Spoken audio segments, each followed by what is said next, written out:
ಕೃಷಿ ಮಾಡತಕ್ಕಂಥ ಜಮೀನನ್ನು ಭೂಸ್ವಾಧೀನ ಮಾಡಬೇಕು ಎನ್ನುವ ಪ್ರತಿಕ್ರಿಯೆಯನ್ನು ಏನು KADB ಇವತ್ತು ಪ್ರಾರಂಭ ಮಾಡಿದೆ, ಅದನ್ನು ಈ ಹಂತದಲ್ಲೇ ಇದನ್ನು ಬಿಡಬೇಕು. ಎಲ್ಲ ಜಿಲ್ಲೆಗಳಲ್ಲೂ ಅದೇ ಥರ ಅಕ್ವಿಜೇಷನ್ಸು ಮಾಡ್ತಾ ಇದ್ದಾರೆ. ಅದನ್ನು ಇವತ್ತು ನಮ್ಮ ಬೆಂಗಳೂರು ಜಿಲ್ಲೆಯಲ್ಲಿ ಮತ್ತೆ ಅದನ್ನು ಕೂಡ ಮಾಡ್ತಾ ಇದ್ದಾರೆ. ಅದರಲ್ಲಿ ನಮ್ಮ ಆನೆಗಳಲ್ಲಿ ಮಾಡಿದ್ದಾರೆ. ಬೆಂಗಳೂರಿನ ಸಂಪರ್ಕ ಕಳ್ಕೊಂಡ್ಬಿಟ್ಟಿದ್ದೀವಿ. ಸರ್ಜಾಪುರ ಹೋಗ್ಲಿರೋರು ಬೆಂಗಳೂರು ಸಂಪರ್ಕ ಕಳ್ಕೊಂಡ್ಬಿಟ್ಟಿದ್ದೀವಿ. ಭಯ ಆಗ್ತದೆ ಬೆಂಗಳೂರಿಗೆ ಹೋಗ್ಬೇಕಾದ್ರೆ. ಗೌರ್ಮೆಂಟ್ ಸಂಬಳ ಕೊಡ್ತಾ ಇರೋದು, ನೀವು ಅದನ್ನ ಫಸ್ಟ್ ಮಾಡಿ. ಮೊದಲು ಮೂಲ ಸೌಕರ್ಯ ಬೇಕು ಕೈಗಾರಿಕೆಯವರಿಗೆ, ಅದು ಒದಗಿಸಿ ಫಸ್ಟ್. ಭೂ ಸ್ವಾಧೀನ ಮಾಡಿಕೊಳ್ಳಲಿಕ್ಕೆ ನಾವು ಬಿಡೋಕ್ಕಿಲ್ಲ. ನಿಮಗೆ ನಾವು ಎಲ್ಲ ರೀತಿಯಲ್ಲಿ ಸಹಕಾರ ಕೊಟ್ಟು ನಿಮ್ಮ ಜೊತೆಯಲ್ಲಿರ್ತೀವಿ ಅಂತ ಹೇಳಿದರೆ, ನಮ್ಮ ರೈತರಿಗೆ ಎಲ್ಲ ರೀತಿಯಲ್ಲಿ ಸಹಕಾರ ಮಾಡ್ತೇವೆ. ಬೊಮ್ಮಸಂದ್ರ ಇಂಡಸ್ಟ್ರಿಯಲ್ಲಿ ಇರ್ತಕ್ಕಂಥ ಸುಮಾರು ಇಂಡಸ್ಟ್ರೀಸು, ಚಿಗಣಿ ಇಂಡಸ್ಟ್ರಿಯಲ್ಲಿ ಇರ್ತಕ್ಕಂಥ ಸುಮಾರು ಇಂಡಸ್ಟ್ರೀಸು, ಮೆಡಿಸಿನ್ ಇಂಡಸ್ಟ್ರಿ ಸುಮಾರು ಆ ಭಾಗದಲ್ಲಿದೆ. ಫಿಲ್ಮ್ ನೋಟಿಫಿಕೇಶನ್ ಮಾಡಿದ್ದಾರೆ, ಇದುವರೆಗೂ ಕೂಡ ಫೈನಲ್ ನೋಟಿಫಿಕೇಶನ್ ಮಾಡಲಿಲ್ಲ. ಯಾಕೆ ಅಂತ ಗೊತ್ತಿಲ್ಲ. ನಮ್ಮ ತೋಟಗಳನ್ನೆಲ್ಲ ಡ್ರೋನ್ ಸರ್ವೆ ಮಾಡಿದ್ದೇವೆ. ಆ ಲಿಂಕನ್ನು ನಿಮ್ಮ ಗೌರ್ಮೆಂಟ್ ವೆಬ್ಸೈಟ್ಗೆ ಅಪ್ಲೋಡ್ ಮಾಡ್ತೀವಿ. ಫಲವತ್ತಾದ ಕೃಷಿ ಭೂಮಿ ಇದೆ, ಇದು ಕೊಟ್ಟಿದ್ದೀರಾ, ನೀವೇ ಲೆಟರ್ ಕೊಟ್ಟಿದ್ದೀರಾ. ಮಾಡಬಾರ್ದು ಅನ್ನೋ ರೀತಿಯಲ್ಲಿ ನೀವೇ ಲೆಟರ್ ಕೊಟ್ಟಿದ್ದೀರಾ.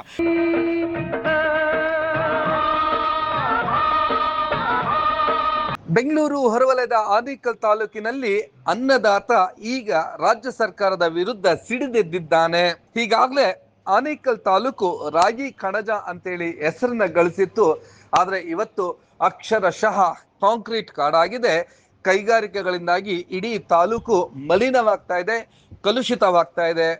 ಇದರ ನಡುವೆ ಈಗ ಆನೇಕಲ್ ತಾಲೂಕಿನ ಸರ್ಜಾಪುರ ಸುತ್ತಮುತ್ತಲ ಭಾಗಗಳಲ್ಲಿ ಸ್ವಿಫ್ಟ್ ಸಿಟಿಗಾಗಿ 1000 ಎಕರೆಗಳು, ಹಾಗೆಯೇ ಮತ್ತೊಂದು ಕೈಗಾರಿಕಾ ಪ್ರದೇಶಕ್ಕಾಗಿ ಹಂದೇನಹಳ್ಳಿ ಸುತ್ತಮುತ್ತಲು 658 ಎಕರೆಗಳನ್ನ ಸ್ವಾಧೀನಕ್ಕಾಗಿ ಆದೇಶವನ್ನ ಹೊರಡಿಸಿದೆ. ಇದರ ವಿರುದ್ಧ ಈಗ ಆನೇಕಲ್ ತಾಲೂಕಿನ ಎಲ್ಲ ರೈತರು ಕೂಡ ಸಿಡಿದೆದ್ದಿದ್ದಾರೆ.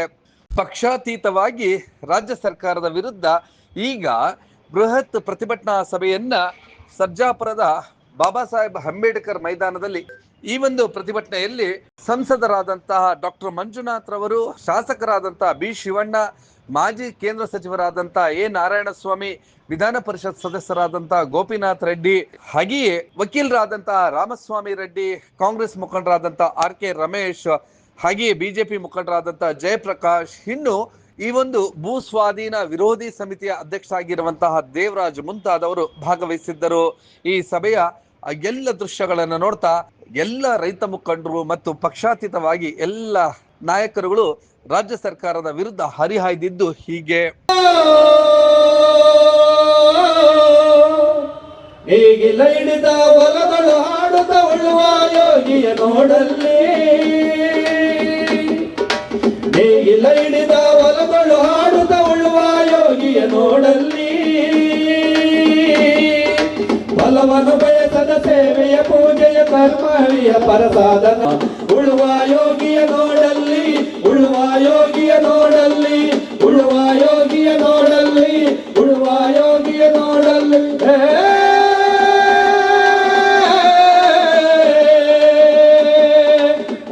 ಈ ಒಂದು ಪ್ರತಿಭಟನೆಯಲ್ಲಿ ಪಾಲ್ಗೊಂಡಿದ್ದಂತ ಬಹುತೇಕ ಎಲ್ಲ ನಾಯಕರು ಒಕ್ಕೊರಲಿನಿಂದ ರಾಜ್ಯ ಸರ್ಕಾರದ ನಡೆಯನ್ನ ಖಂಡಿಸಿದ್ದು ಹೀಗೆ. ನಮ್ಮ ಒಪ್ಪಿಗೆ ಇಲ್ಲದೆ, ನಮ್ಮ ಗಮನಕ್ಕೆ ಬಾರದೆ, ಯಾವುದೇ ಒಂದು ವರದಿಯನ್ನು ಪಡೆಯದೆ ಅಕ್ರಮವಾಗಿ ಭೂ ಸ್ವಾಧೀನಪಡಿಸಿಕೊಂಡಿರುವ ವಿರುದ್ಧವಾಗಿ ನಮ್ಮ ಸಮಿತಿ ಹೋರಾಟ ಮಾಡ್ಕೊಂಡು ಬರ್ತಾ ಇದೆ. ಈ ಹೋರಾಟ ಪ್ರಾರಂಭವಾದ ದಿನದಿಂದ ಇಂದಿನ ದಿನದವರೆಗೂ ನಾವು ಏನೇನು ಕಾರ್ಯಕ್ರಮಗಳನ್ನು ಮಾಡಿದ್ದೇವೆ, ರೂಪುರೇಷೆಗಳನ್ನು ನಾವು ಈ ಸಮಾವೇಶ ಇಷ್ಟು ಯಶಸ್ವಿಯಾಗಲು ನಾವು ಏನೇನು ಕ್ರಮ ಕೈಗೊಂಡಿದ್ದೇವೆ ಎನ್ನುವ ಬಗ್ಗೆ ಒಂದು ಕಿರು ವರದಿ. ಮೊದಲಿಗೆ ಈ ಕಾರ್ಯಕ್ರಮಕ್ಕೆ ಆಗಮಿಸಿರ್ತಕ್ಕಂಥ ಎಲ್ಲ ನಮ್ಮ ನಾಯಕರಿಗೆ ನಾನು ವಂದಿಸುತ್ತಾ, ಮೊದಲಿಗೆ ನಾವು ಡಿಸೆಂಬರ್ 18ನೇ ತಾರೀಕು ಬಯಲು ಬಸವೇಶ್ವರ ದೇವಸ್ಥಾನದಿಂದ ನಮ್ಮ ರೈತರೆಲ್ಲರೂ ಸೇರಿ ಒಗ್ಗಟ್ಟಾಗಿ ಬೈಕ್ ರ್ಯಾಲಿ ಮುಖಾಂತರ ನಾವು ಬಯಲು ಬಸವೇಶ್ವರ ದೇವಸ್ಥಾನದಿಂದ ಆನೇಕಲ್ ತಾಲೂಕು ತಹಸೀಲ್ದಾರ್ ಆಫೀಸ್ವರೆಗೂ ನಾವು ಬೈಕ್ ಮತ್ತು ಕಾರುಗಳ ಮುಖಾಂತರ ರ್ಯಾಲಿಯನ್ನು ಕೈಗೊಂಡು, ಏನು ನಮ್ಮ ಆನೇಕಲ್ ತಾಲೂಕಿನಲ್ಲಿ KADB ಸಂಸ್ಥೆ ಭೂಸ್ವಾಧೀನ ಮಾಡಿಕೊಂಡಿರುವ ವಿರುದ್ಧವಾಗಿ ನಮ್ಮ ಒಂದು ಮನವಿಯನ್ನು ತಾಲೂಕು ದಂಡಾಧಿಕಾರಿಗಳಿಗೆ ನಾವು ಸಲ್ಲಿಸೋದಕ್ಕೆ ಹೊರಟಿದ್ವಿ. ಆ ಹೋರಾಟದಲ್ಲಿ ಅನೇಕ ರೈತರು ವಾಲಂಟ್ರಿಯಾಗಿ ಬಂದು ನಮ್ಮ ಜೊತೆ ಕೈ ಜೋಡಿಸಿ ಆನೇಕಲ್ ತಾಲೂಕಿನವರೆಗೂ ತಾಲೂಕು ಕಚೇರಿವರೆಗೂ ಎಲ್ಲ ನಮ್ಮ ಜೊತೆ ಬಂದು ಸಹಕರಿಸಿದ್ದಾರೆ ಮತ್ತು ನಮ್ಮ ಹೋರಾಟದಲ್ಲಿ ಭಾಗವಹಿಸಿದ್ದಾರೆ. ತಾಲೂಕು ಕಚೇರಿಯಲ್ಲಿ ನಾವು ಸುಮಾರು ಅರ್ಧ ಗಂಟೆಗೂ ಹೆಚ್ಚು ಕಾಲ ಧರಣಿ ಕೂತ್ಕೊಂಡು ತಹಸೀಲ್ದಾರ್ ಬರೋವರೆಗೂ ನಾವು ಹೋಗೋದಿಲ್ಲ ಅಂತ ಹೇಳ್ಬಿಟ್ಟು ನಾವು ತಹಸೀಲ್ದಾರ್ಗೆ ಮನವಿ ಕೊಡಬೇಕಂತ ಹೇಳ್ಬಿಟ್ಟು ನಾವು ಕೇಳ್ಕೊಂಡಾಗ ಅವರು ಅನ್ಯ ನಿಮಿತ್ತ ತಹಸೀಲ್ದಾರ್ ಬರದೆ ಸ್ಪೆಷಲ್ ತಹಸೀಲ್ದಾರ್ ಅವರು ನಮ್ಮ ಮನವಿಯನ್ನು ಸ್ವೀಕರಿಸಿದ್ರು. ಅದಾದ ನಂತರ ಅಂದೇ ನಮ್ಮ ಮನವಿಯಲ್ಲಿನ ಅಂಶಗಳನ್ನು DC ಜಿಲ್ಲಾಧಿಕಾರಿಗಳಿಗೆ ಮತ್ತು KEDB ಸಂಸ್ಥೆಗೆ ತಹಸೀಲ್ದಾರ್ ಅವರು ವರದಿಯನ್ನು ಕಳಿಸ್ಕೊಟ್ಟಿದ್ರು ಮತ್ತು ಲೆಟರ್ ಸಹಿತ ಬರೆದಿದ್ದಾರೆ. ಅವ್ರಿಗೆ 2 ದಿನ ಹಿಂದೆ ಅವ್ರ ಮನೇಲಿ ಭೇಟಿ ಮಾಡಿದಾಗ ನಾವು ಮನವಿ ಪತ್ರ ಕೊಟ್ಟಿದ್ವಿ. ಅವರು ನಾನು CMಗೆ ಮತ್ತು MB ಪಾಟೀಲ್ ಸಾಹೇಬ್ರಿಗೆ ಅವ್ರಿಗೆ ನಾನು ಲೆಟರ್ ಬರ್ತೀನಿ ಅಂತ ಹೇಳಿದ್ದಾರೆ. ಈಗ ಅವರು ಲೆಟರ್ ಬರೆದಿರೋ ಮಾಹಿತಿ ಕಾಪಿ ನಮ್ಗೆ ಸಿಗಲಿಲ್ಲ, ಬರೀತೀನಿ ಅಂತ ಹೇಳ್ತಾ ಇದ್ದಾರೆ. ಅವ್ರಿಗೆ ನಾನು ಈ ಸಂದರ್ಭದಲ್ಲಿ ನಾನು ಧನ್ಯವಾದಗಳನ್ನು ತಿಳಿಸ್ತಾ ಇದ್ದೇನೆ. ಯಾಕಂದರೆ ಅವರು ನಮಗೆ 2-3 ಮೀಟಿಂಗಲ್ಲಿ ನಮ್ಮ ಜೊತೆ ಇದ್ದಾರೆ. ಬಯಲುಬಸವೇಶ್ವರ ದೇವಸ್ಥಾನ ಹತ್ರ 2 ದಿನ ಬಂದಿದ್ರು ನಮ್ಮ ಜೊತೆ, ಫುಲ್ ಡೇ ನಮ್ಮ ಜೊತೆ ಇದ್ದು ನಿಮ್ಮ ಸಂಕಟ ನಾನು ಇರ್ತೀನಿ, ನಿಮ್ಮ ರೈತರ ಪರವಾಗಿ ನಾನು ಹೋರಾಟ ಮಾಡ್ತೀನಿ ಅಂತ ಹೇಳ್ಬಿಟ್ಟು ನಮ್ಮ ಬೆನ್ನೆಲುಬಾಗಿ ನಿಂತಿದ್ದಾರೆ. ಅವರಿಗೆ ನಮ್ಮ ರೈತ ಬಾಂಧವರೆಲ್ಲ ಪರವಾಗಿ ನಾನು ಧನ್ಯವಾದಗಳನ್ನು ತಿಳಿಸ್ತಾ ಇದ್ದೇನೆ. ನಮಗೆ ಗಂಜಿಗೆ ಸಾಕು ಆ ರೀತಿ ಜೀವನ ಮಾಡಿಸ್ತಾ ಇದ್ವಿ. ಆದರೆ ಇತ್ತೀಚಿನ ದಿನಗಳಲ್ಲಿ ನಮ್ಮ ಈ ಸರ್ಕಾರ ಅನೇಕ ತಾಲೂಕಿನಲ್ಲಿ ಏನು ಇಲ್ಲಿ ತಮಿಳುನಾಡಲ್ಲಿ ಒಂದು ಏರ್ಪೋರ್ಟು, ಇಲ್ಲೊಂದು ಏರ್ಪೋರ್ಟು, ಈ ಸೆಂಟ್ರಲ್ ಇರ್ತಕ್ಕಂಥ ಭೂಮಿ ನಮಗೆ ಬೇಕಾಗಿದೆ, ಕೈಗಾರಿಕೆಗಳು ಇಲ್ಲೇ ಬರಬೇಕಂತ ಅಪೇಕ್ಷೆ ಪಡ್ತಾ ಇವೆ ಅನ್ನೋ ಭಾವನೆಯಿಂದ ನಮ್ಮ ಏರಿಯಾದಲ್ಲೇ ಈ ದಿನ ಭೂಮಿ ಸ್ವಾಧೀನಪಡಿಸಿಕೊಳ್ಳಲು ಪ್ರಯತ್ನಿಸ್ತಾರೆ. ಬಂಧುಗಳೇ, ನಾವು ಇಲ್ಲಿರ್ತಕ್ಕಂಥ ಆಡಳಿತ ಪಕ್ಷ ಇರ್ಬೋದು, ವಿರೋಧ ಪಕ್ಷ ಇರ್ಬೋದು, ಎಲ್ಲ ಪಕ್ಷಗಳಿಂದ ನಾವೆಲ್ಲ ಒಂದೇ, ಎಲ್ಲ ರೈತರ ಮಕ್ಕಳೇ. ಏನು ನಾವು ಭೂ ಸ್ವಾಧೀನವನ್ನು ಕೈಗಾರಿಕೆಗಳು ಹೊರದೇಶಕ್ಕೆ ಹೊರಟೋಗ್ತವೆ, ಬೇರೆ ಸ್ಟೇಟ್ಗೆ ಹೋಗ್ತವೆ ಅಂತ ಹೇಳ್ತಾರೆ, ಅದು ತಪ್ಪು ತಿಳುವಳಿಕೆ. ಮೂಲ ಸೌಲಭ್ಯಗಳನ್ನು ಕೊಟ್ಟರೆ ಯಾವ ಕೈಗಾರಿಕೆ ನೀ ಇಲ್ಲ ಅಲ್ಲೋಗು ಹೋಗ್ತಾನೆ. ನೀರು, ರೋಡ್ಸು, ಸ್ಕಿಲ್ಡ್ ಲೇಬರ್ಸು, ಎಂಪ್ಲಾಯೀಸ್ ಅವ್ರು ಬೇಕಾದ ಸೌಲಭ್ಯಗಳು ಕೊಡಲಿ.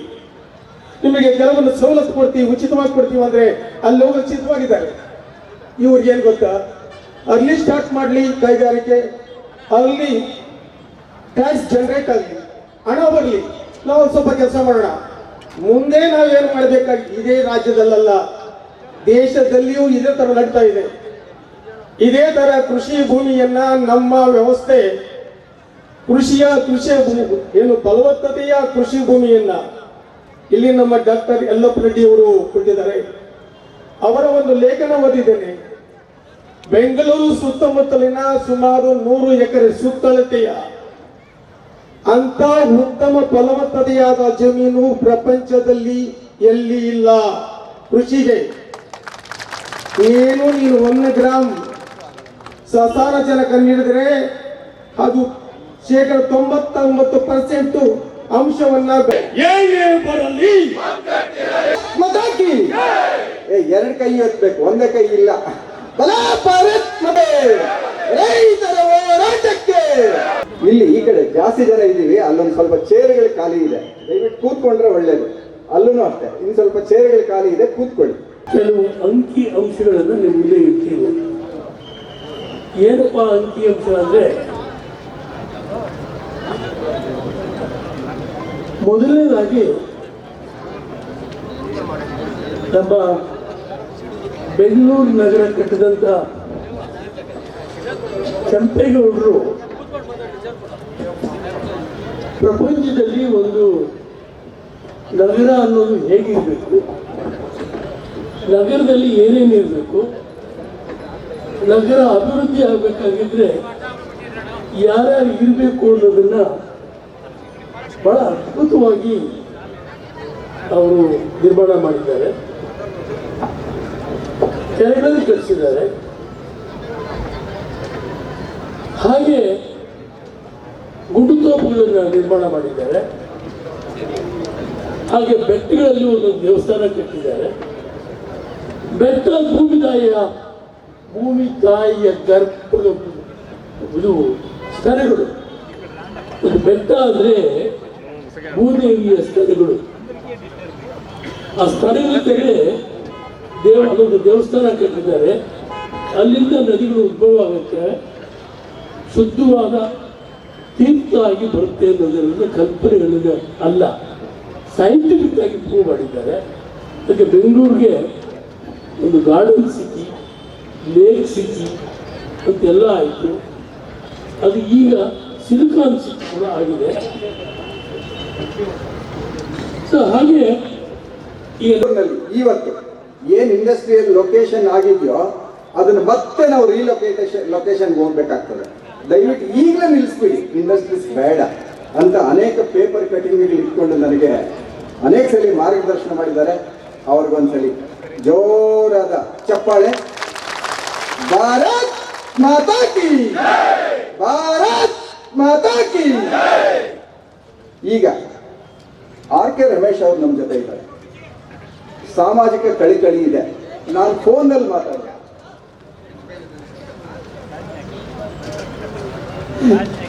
ಮಾತಾಡಿದಾಗ ಹೇಳಿದ್ರು, ಅಣ್ಣ ನೀವು ಏನಾದರೂ ಹೋರಾಟ ಮಾಡಿ, ನಾನು ನಿಮ್ಮ ಜೊತೆನಲ್ಲಿ ಇರ್ತೀನಿ. ಅಷ್ಟೇ ಅಲ್ಲ, ರೈತರು ಸಾಮಾನ್ಯವಾಗಿ ಯಾವತ್ತು ದೇಶಕ್ಕೆ ಕೆಟ್ಟದ್ದು ಬಯಸಿದವರಲ್ಲ. ಅಂತ ರೈತರ ಜೊತೆ ನಾವು ಇಲ್ಲ ಅಂತಂದ್ರೆ ನಾವು ಬದುಕಿಗೆ ಅವಮಾನ ಆಗ್ಬಿಡುತ್ತೆ. ಇಲ್ಲ, ನಾನು ನಿಮ್ಮ ಜೊತೆ ಇರ್ತೀನಿ ಅಂತ ಹೇಳಿದ್ರು. ಅದರಂತೆ ಮುಖಂಡರು ಮಾತಾಡೋದಿದ್ದಾರೆ. ನಾನಾದ್ರೂ ಹೇಳೋದಿಷ್ಟೇ, ಆನೇಕಲ್ ತಾಲೂಕಲ್ಲಿ ಈಗಾಗಲೇ 5 KIDBಗಳನ್ನ ನೀವು ಕರ್ನಾಟಕ ಇಂಡಸ್ಟ್ರಿಯಲ್ ಬೋರ್ಡ್ ಇಂದ ಅಕ್ವಿಸಿಷನ್ ಮಾಡಿ ಇಂಡಸ್ಟ್ರೀಸ್ ಈಗಾಗಲೇ ಡೆವಲಪ್ಮೆಂಟ್ ಮಾಡಿದ್ದೀರಾ. 83 ಅನ್ಕೊಳ್ತೀನಿ ನಾನು. Bommasandra industry area first start ಆಯಿತು. ಆ ಭಾಗದಲ್ಲಿ ನಾವು ವಾಸವಾಗ್ತಾ ಇದ್ದೇವೆ. ನಾವು ಅದರ ಪಕ್ಕದಲ್ಲೇ, ಈಗ ನಾನು ಅದರ ಪಕ್ಕದಲ್ಲೇ ಅಲ್ಲೇ ವಾಸ ಇದ್ದೇನೆ. ಅಲ್ಲಿನ ಪರಿಸ್ಥಿತಿ ಏನು ಅಂದ್ಬಿಟ್ಟು ನಮ್ಗೆ ಚೆನ್ನಾಗಿ ಗೊತ್ತಾಗಿದೆ. ನಮ್ಮಲ್ಲಿ ಅಲ್ಲಿ Bommasandra industry area, Jigani industry area ಎರಡಕ್ಕೂ ಮಧ್ಯದಲ್ಲಿ ನಾವು ನಮ್ಮ ಗ್ರಾಮ ಬರ್ತೈತೆ. ಆ ಭಾಗದಲ್ಲಿ ಇವತ್ತು ನಿಜವಾಗ್ಲೂ ಕುಡಿಲಿಕ್ಕೆ ನೀರು ಯೋಗ್ಯ ಇಲ್ಲ. ಏನ್ ಯಲ್ಲಾಪ್ರಜಿಯವರು ಹೇಳಿದ್ರು, ಸುಮಾರು ಜನ ಇವತ್ತು ಕ್ಯಾನ್ಸರ್ ಇನ್ನಿತರ ಕಾಯಿಲೆಗಳಿಂದ ಬೆಳ್ತಾ ಇದ್ದಾರೆ. ಅಂದ್ರೆ ನಿಜವಾಗ್ಲೂ ಬೋರಲ್ಲಿ ತುಂಬಾ ಕುಲಕುಷಿತವಾದ ನೀರು ಕುಡಿಲಿಕ್ಕಾಗಲ್ಲ. ಸುಮಾರು ಇಂಡಸ್ಟ್ರೀಸ್ ಏನ್ ಮಾಡ್ತಾ ಇದ್ದಾರೆ, ನಮ್ಮ ಯನಾಗರ ಕೆರೆ ಎಷ್ಟು ದೊಡ್ಡದು, ಸುಮಾರು 700 ಎಕರೆ ಕೆರೆ ಅದು. ಆ ಕೆರೆಯಲ್ಲಿ ಸುಮಾರು ಇಲ್ಲಿಂದ ಬರ್ತಾ ಇದ್ರು ಮೀನ್ ತಿನ್ಲಿಕ್ಕೆ. ನಾನು ಚಿಕ್ಕ ಹುಡುಗಿದ್ದಾಗ ನನಗೆ ಜ್ಞಾಪಕ ಇದೆ, ನಾವೆಲ್ಲ ಮೀನ್ ತಿನ್ಬೇಕಂದ್ರೆ ಯನಾಗರ ಕೆರೆ ಅನ್ಬಿಟ್ಟು ಬರ್ತಾ ಇದ್ವಿ. ನೀವೆಲ್ಲ ಹಸುಗಳ ಜಾತ್ರೆ ನಡೀತಾ ಇತ್ತು ನಮ್ಮ ಯನಾಗರ ಜಾತ್ರೆಯಲ್ಲಿ. ನಾವೆಲ್ಲ ಹಸುಗಳನ್ನ ಅಲ್ಲಿ ಸೇರ್ತಾ ಇದ್ವು. ಸುಮಾರು 20-25 ವರ್ಷ ಇದೆ, ಪ್ರತಿ ವರ್ಷ ಜಾತ್ರೆ ನಡೀತಾ ಇತ್ತು. ಇವತ್ತು ಅಲ್ಲಿ ಜಾತ್ರೆನೂ ನಿಂತೋಗಿದೆ. ಆ ಕೆರೆಯಲ್ಲಿ ನೀರಲ್ಲ, ಮೀನಲ್ಲ, ಏನು ಅದ್ರಲ್ಲಿ ಬದುಕಲಿಕ್ಕೆ ಆಗಲ್ಲ, ಆ ತರ ಆಗ್ಬಿಟ್ಟಿದೆ. ಏನಾಗಿದೆ, ಬೊಮ್ಮಸಂದ್ರ ಇಂಡಸ್ಟ್ರಿಯಲ್ಲಿ ಇರ್ತಕ್ಕಂಥ ಸುಮಾರು ಇಂಡಸ್ಟ್ರೀಸು, ಜಿಗ್ನಿ ಇಂಡಸ್ಟ್ರಿಯಲ್ಲಿ ಇರ್ತಕ್ಕಂಥ ಸುಮಾರು ಇಂಡಸ್ಟ್ರೀಸು, ಮೆಡಿಸಿನ್ ಇಂಡಸ್ಟ್ರಿ ಸುಮಾರು ಆ ಭಾಗದಲ್ಲಿದೆ. ಮೆಡಿಸಿನ್ ಸಂಬಂಧಪಟ್ಟ ಇಂಡಸ್ಟ್ರೀಸು. ಅವರು ನೈಟೇ ಆ ನೀರು ಬಿಡ್ತಾರೆ, ಬೆಳಿಗ್ಗೆ ಹೊತ್ತು ಬಿಡಲ್ಲ. ಅಲ್ಲಿ ಸುಮಾರು ನಾವು ಹೋರಾಟ ಮಾಡ್ತಾ ಇದ್ದೀವಿ. ಗಲಾಟೆ ಯಾವಾಗಲೂ ಈ ಪರಿಸರ ಇದಕ್ಕೆ ಸುಮಾರು ನಾವು ಗಲಾಟೆ ಮಾಡ್ತಾ ಇದೀವಿ. ಅವ್ರಿಗೆ ಲೆಟರ್ ಬರೀತಾರೆ ಇದೀವಿ. ನಮ್ಮ ಪಂಚಾಯತಿ ಯನಾಗರ ಪಂಚಾಯತಿಗೆ ಅಂತ ಆವಾಗ ಪ್ರಾರಂಭ ಆಯಿತು ಮುಸ್ಲಿಂ ಇನ್ವೇಷನ್ ಆಫ್ ಇಂಡಿಯಾ ಅಂತ. ಹೌದು, ಯಾಕಂಗಾಯ್ತು?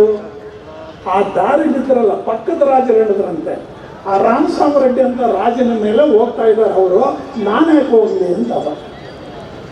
ಇದೇ ರೀತಿ ಯಾವ ರಾಜರು ಕೂಡ ಆ ಮುಸಲ್ಮಾನ ಬಂದಲ್ಲ ಅವನಿಗೆ ಎದುರಾಗಿ ನಿಲ್ಲೋದಕ್ಕೆ ಅವ್ರಿಗೆ ಸಹಾಯ ಮಾಡಿಲ್ಲ. ಬಂದರು 1 ಸಲನ 2 ಸಲನ, ಹೆಚ್ಚು ಕಡಿಮೆ 21 ಸಲ ಅಂತ ಹಿಸ್ಟ್ರಿಲಿ ಹೇಳುತ್ತೆ. 21 ಸಲ ಬಂದು ದೋಚ್ಕೊಂಡು ಹೊರಟೋದ್ರು. ಪುಣ್ಯಾತ್ಮ ಏನಂತಂದ್ರೆ ದೋಚ್ಕೊಂಡು ಹೊರಟೋದ್ರೆ ಇಲ್ಲೇ ನಿಲ್ಲಿಲ್ಲ. 80 ವರ್ಷಗಳಾದಮೇಲೆ ಇನ್ನೊಬ್ಬ ಮುಸ್ಲಿಂ ಮಹಾರಾಜ ಬಂದ. ಅವನು ಕುದುರೆಗಳಲ್ಲಿ ಬಂದ, ಅವನು ಪ್ರಾರಂಭ ಮಾಡ್ದ ಇಂಡಿಯಾ ದೇಶನ ಹಿಂದೂಯಿಸಮನ್ನು ಕೆಡಿಸಿ ಇಸ್ಲಾಂ ತಂದು ಇದನ್ನು ಆಕ್ರಮಣ ಪ್ರಾರಂಭ ಆಯಿತು. ಅಲ್ಲಿಂದ ಇಲ್ಲಿವರೆಗೂ ನಾವು ಅವ್ರಿಗೆಲ್ಲ ದಾಸರಾಗಿ ಬದುಕಿದ್ವಿ. ಅವರು ಬಂದಾದ್ಮೇಲೆ ಬ್ರಿಟಿಷರು ಬಂದರು. ಬ್ರಿಟಿಷರು ಬಂದಾದ್ಮೇಲೆ ಭಾಳ ಬೈತಾರೆ ಬ್ರಿಟಿಷನ್ನ. ಆದರೂ ಕೂಡ ಒಂದು ಉಪಯೋಗ ಆಯಿತು ನೋಡಿ. ಇಸ್ಲಾಂ ಆಳ್ವಿಕೆ ನಿಂತಿದ್ದೇ ಮುಸ್ಲಿಮರು ಬಂದಾದ ಮೇಲೆ. ಅದೊಂದು ಒಳ್ಳೇದು, ಒಂದು ಉಪಯೋಗ ಆಯ್ತಾರೆ ನಮಗೆ, ಭಾರತ ದೇಶೀಯರಿಗೆ, ಹಿಂದೂಗಳಿಗೆ. ಅವರು ಬರ್ತಿದ್ದಾರೆ, ಅವ್ರನ್ನ ಹೋಗ್ತಾ ಬರಲ್ಲ. ಇಷ್ಟೊತ್ತಿಗೆ ನಾನು ಮುಸ್ಲಿಂ ಖಾನ್, ಇವರು ಇನ್ನೊಂದು ಖಾನ್ ಏನೋ ಆಗಿ ಬದುಕ್ತಾ ಇದ್ವೇನೋ. ಯಾಕೆ ಹೇಳಿದೆ ಇದು? ನಾವು ಇಲ್ಲಿರ್ತಕ್ಕಂಥ ರೈತರು ನಮ್ಮ ಜಮೀನು ಹೋಗಲ್ಲ, ಅವ್ರು ತಾನೇ ಹೋಗ್ತಾ ಇದೆ. ಸಭೆಗೆ ನಾನು ಬರೋದು ಬೇಡ ಅನ್ನೋದು ಬೇಡ. ಯಾರಿಗೇ ಒಬ್ಬರಿಗೆ ಅನ್ಯಾಯ ಆಗಿದ್ರೆ ಅಲ್ಲಿರ್ತಕ್ಕಂಥವ್ರು, ಬದುಕಿರ್ತಕ್ಕಂಥವ್ರು ಎಲ್ಲರ ಕರ್ತವ್ಯ ಏನಪ್ಪ ಅಂದರೆ ಅನ್ಯಾಯದ ವಿರುದ್ಧ ಹೋರಾಡೋದಕ್ಕೆ ನಾವೆಲ್ಲರೂ ಸೇರಿದ್ರೆ ಅವರು ಬದುಕ್ತಾರೆ, ನಾವು ಬದುಕ್ತಾರೆ. ಜರ್ಮನಿಲಿ ಒಂದು ಕತೆ ಆಯಿತು. ಯಾವಾಗ? 1940ನೇ ಇಸ್ವಿ ಆಜುಬಾಜು.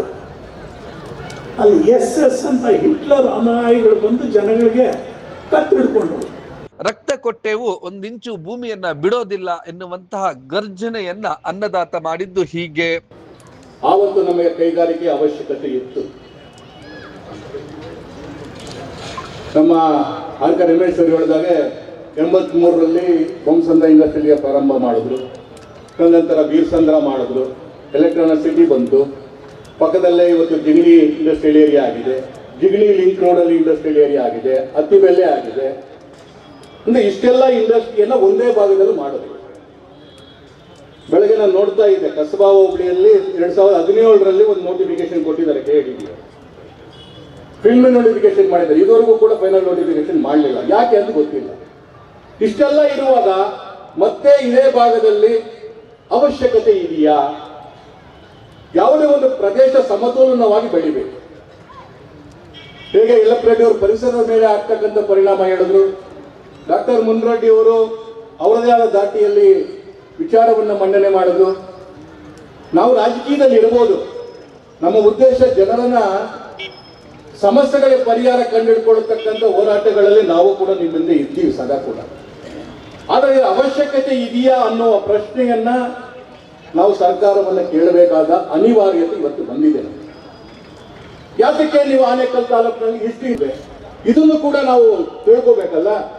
ಸೊ ಅದಕ್ಕೋಸ್ಕರ ಆನೇಕಲ್ ಭಾಗದಲ್ಲಿ ಅಥವಾ ಆನೇಕಲ್ ತಾಲೂಕಿನಲ್ಲಿ ಹೆಚ್ಚಿನ ಕೈಗಾರಿಕೆಗಳು ಅವಶ್ಯಕತೆ ಇಲ್ಲ. ಇದನ್ನು ನಾವು ಮನದಟ್ಟು ಮಾಡಬೇಕಾಗಿದೆ. ಸರ್ಕಾರಕ್ಕೆ ನಾವು ಒತ್ತಾಯ ಮಾಡಬೇಕಾಗಿದೆ. ಇವತ್ತು ಸರ್ಕಾರ ಬೇಕಾದ್ರೆ ಅನೇಕ ಕಾರ್ಖಾನೆಗಳನ್ನು ಮಾಡಬಹುದು. ಇವತ್ತು STR ಬರ್ತಾ ಇದೆ, PR2 ಅಲ್ಲಿ ಇವತ್ತು ಬಿಸ್ನೆಸ್ ಕಾರಿಡಾರ್ ಅನ್ನು ಮಾಡ್ತಾ ಇದ್ದಾರೆ. ಆ ಕಡೆ ಮಾಡಲಿ. ಇವತ್ತು STR ಕಡೆ ಸುಮಾರು 100 ಕಿಲೋಮೀಟರ್ ಆಚೆ ಕಡೆ ಇವತ್ತು STR ಬರ್ತಾ ಇದೆ, ಅಲ್ಲಿ ಬೇಕಾದ್ರೆ ಬೆಳವಣಿಗೆ ಮಾಡಲಿ. ಯಾತಕ್ಕೆ ಒಳಗಡೆ ಯಾವ ದುಷ್ಪರಿಣಾಮ ಆಗ್ತದೆ ಸಮಾಜದ ಮೇಲೆ? ರಮೇಶ್ ಅವರು ಮಾತಾಡಿದ್ದಾರೆ, ನಮ್ಮ ಗೋಪಿನಾಥ್ ರೆಡ್ಡಿ ಅವರು ಒಬ್ಬ ವಿಧಾನ ಪರಿಷತ್ ಸದಸ್ಯರಾಗಿ ಈ ಕ್ಷೇತ್ರದ ಮಗನಾಗಿ ಸರ್ಕಾರದ ವಿರುದ್ಧ ರೈತರ ಜೊತೆಯಲ್ಲಿ ಇದನ್ನು ಮಾತನ್ನು ಹೇಳಿದ್ದಾರೆ. ಶಿವಣ್ಣವರು ಈಗಾಗಲೇ ನಾನು ಪ್ರಶ್ನೆಯನ್ನು ಮಾಡಿದ್ದೀನಿ. ನೀವೇ ಮಾಡಿದಂಥ ಕಾನೂನು ವಿರುದ್ಧವಾಗಿ ಭೂ ಸ್ವಾಧೀನವನ್ನು ಮಾಡ್ಕೊಳ್ತಾ ಇದ್ದೀರಾ ಅಂತ ಕೇಳಿದಾಗ ಕಾನೂನನ್ನ ಉತ್ತರದ ರೀತಿಯಲ್ಲಿ ಕೊಟ್ಟಿದ್ದಾರೆ. ಆದರೆ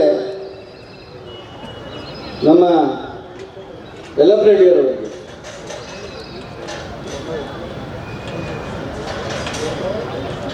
ಸಂವಿಧಾನ ಹಿಡ್ಕೊಂಡು ತೋರಿಸೋದಲ್ಲ, ಸಂವಿಧಾನದ ಕಾನೂನುಗಳನ್ನು ಗಾಳಿಗೆ ತೂರೋದಲ್ಲ. ಮತ್ತೊಬ್ರು ಹೇಳ್ತಾ ಇದ್ರು, ಮನಮೋಹನ್ ಸಿಂಗ್ ಏನ್ ಕಾನೂನನ್ನ ಮಾಡಿದ್ದಾರೆ ಭೂಸ್ವಾಧೀನ ಮಾಡ್ಕೊಬೇಕಾದ್ರೆ, ನೀವು ಈ ದೇಶದ ಯಾವುದೇ ರಾಜ್ಯ ಭೂಸ್ವಾಧೀನ CND ಯಾವುದು ಉಳಿಮೆಗೆ ಯೋಗ್ಯವಲ್ಲದ ಭೂಮಿಗಳನ್ನ ನೀವು ಭೂಸ್ವಾಧೀನ ಮಾಡ್ಕೋಬೇಕಂತೇಳಿ ಸುಪ್ರೀಂ ಕೋರ್ಟ್ ಜಡ್ಜ್ಮೆಂಟ್ ಇದೆ, NGT ಆದೇಶನೂ ಇದೆ. ನೀವು ಮಾಡ್ತಾ ಇದ್ದೀರಾ? NGTಯ ಆದೇಶವನ್ನ ಪಾಲನೆ ಮಾಡ್ತಾ ಇದ್ದೀರಾ? ಸುಪ್ರೀಂ ಕೋರ್ಟ್ ಜಡ್ಜ್ಮೆಂಟ್ ಪಾಲನೆ ಮಾಡ್ತಾ ಇದ್ದೀರಾ? ಭೂಸ್ವಾಧೀನಕ್ಕೆ ಮೊದಲು KDB-ನವರು ಒಂದು ಸರ್ವೆ ಮಾಡಿ ರಿಪೋರ್ಟ್ ಕೊಡ್ಬೇಕಲ್ವಾ? ರಿಪೋರ್ಟ್ ಕಳ್ತಾ ಇದೆಯಾ? ಯಾವ್ಯಾವ ಭೂಮಿಯಲ್ಲಿ ಏನೇನು ಬೆಳೀತಾ ಇದೆ, ಭೂಮಿ ಕೃಷಿಗೆ ಯೋಗ್ಯ ಅಲ್ವಾ ಅಥವಾ ಕೃಷಿ ಭೂಮಿನ ಅಂತ ಯಾವ ಅಧಿಕಾರಿಯನ್ನು ಕ್ಯಾನಲ್ ಕೋರ್ಟ್ ಬಂದೇ ಇಲ್ಲ. ಏಕಾಗಿ ಯಾಕೋ ಕೈಗಾರಿಕೆ ಹೇಳ್ತಾನೆ, ಯಾವುದೋ ರಾಜಕಾರಣಿ ಹೇಳ್ತಾನೆ, ರೈತರು ಅಶಕ್ತರು ಅಸಂಘಟಿತರು ಅಂತೇಳಿ ಭೂಸ್ವಾಧೀನ ಮಾಡ್ತೀವಿ. ನಾನು ಹೆಚ್ಚು ಮಾತಾಡೋದಿಲ್ಲ. ವೈಜ್ಞಾನಿಕವಾಗಿ ನಗರಗಳ ಅಭಿವೃದ್ಧಿ ಏನಾಗಿದೆ? ವೈಟ್ ಫೀಲ್ಡ್ ಕೈಗಾರಿಕಾ ಪ್ರದೇಶ ಡೆವಲಪ್ಮೆಂಟ್ ಮಾಡಿದ್ರು, ವೈಟ್ ಫೀಲ್ಡ್ KR-ಪುರ ಡೆವಲಪ್ಮೆಂಟ್ ಮಾಡಿದ್ರು, ಮಹದೇವಪುರ ಎಲೆಕ್ಟ್ರಾನಿಕ್ ಕೈಗಾರಿಕೆ ಅಭಿವೃದ್ಧಿ ಮಾಡಿದ್ರು. ಹೊಸ ರಸ್ತೆ HSR ಇಂದ ಓಲ್ಡ್ ಮೆಟರ್ಸ್ ರಸ್ತೆಗೆ ಹೋಗ್ಬೇಕಾದ್ರೆ ಏನಾಗಿದೆ? ಇವತ್ತಿನವರೆಗೂ ಈ ಕರ್ನಾಟಕದ ಯಾವುದೇ ಸರ್ಕಾರ ಬೆಂಗಳೂರಿನ ಸಾರಿಗೆ ವ್ಯವಸ್ಥೆ, ಸಂಚಾರ ವ್ಯವಸ್ಥೆನ ಸರಿ ಮಾಡಿಸಿ ಯೋಗ್ಯತೆ ಇಲ್ವಲ್ಲ? ಯಾವ ಭಾಗದಲ್ಲಿ ಕೈಗಾರಿಕೆ ಅಭಿವೃದ್ಧಿ ಆದರೆ ಆ ಭಾಗದ ಗ್ರಾಮೀಣ ಪ್ರದೇಶಕ್ಕೆ ರಸ್ತೆ ಸಂಪರ್ಕ ಆಗೋದಿಲ್ಲ. ನಮ್ಮ ಡಾಕ್ಟರ್ ಹೇಳ್ತಾ ಇದ್ರು MP ಅವರು, ನಾನು HSR ಇಲ್ಲಿ ಬರೋದಕ್ಕೆ 1.5 ಗಂಟೆ ಅಂತೇಳಿ. ಬೆಂಗಳೂರಿನ ಸಂಪರ್ಕ ಕಳ್ಕೊಂಡ್ಬಿಟ್ಟಿದ್ವಿ. ಸರ್ಜಾಪ ಹೋಗ್ಲಿರೋರು ಬೆಂಗಳೂರಿನ ಸಂಪರ್ಕ ಕಳ್ಕೊಂಡ್ಬಿಟ್ಟಿದ್ದೀವಿ. ಭಯ ಆಗ್ತದೆ ಬೆಂಗಳೂರಿಗೆ ಹೋಗ್ಬೇಕಾದ್ರೆ. ವಿಧಾನಸೌಧ ಹೋಗ್ಬೇಕು, ಜಿಲ್ಲಾಧಿಕಾರಿ ಕಚೇರಿಗೆ ಹೋಗ್ಬೇಕು, ಜಿಲ್ಲಾ ಪಂಚಾಯತ್ ಕಚೇರಿಗೆ ಹೋಗ್ಬೇಕು. ಸರ್ಜಾಪುರ ಯಾವುದೇ ನಾಗರಿಕ ವಿಧಾನಸೌಧ ನೋಡ್ಬಾರ್ದು ಅನ್ಸ್ಬಿಟ್ಟಿದೆ. ಮೆಟ್ರೋ ಮಾಡ್ತೀನಿ, ಮೆಟ್ರೋ ಮಾಡಿದ್ದೀರಾ? ಮೆಟ್ರೋ ಆದ್ಮೇಲೆ ಸಾರಿಗೆ ಸಮಸ್ಯೆ ಪರಿಹಾರ ಆಗಿದೆಯಾ?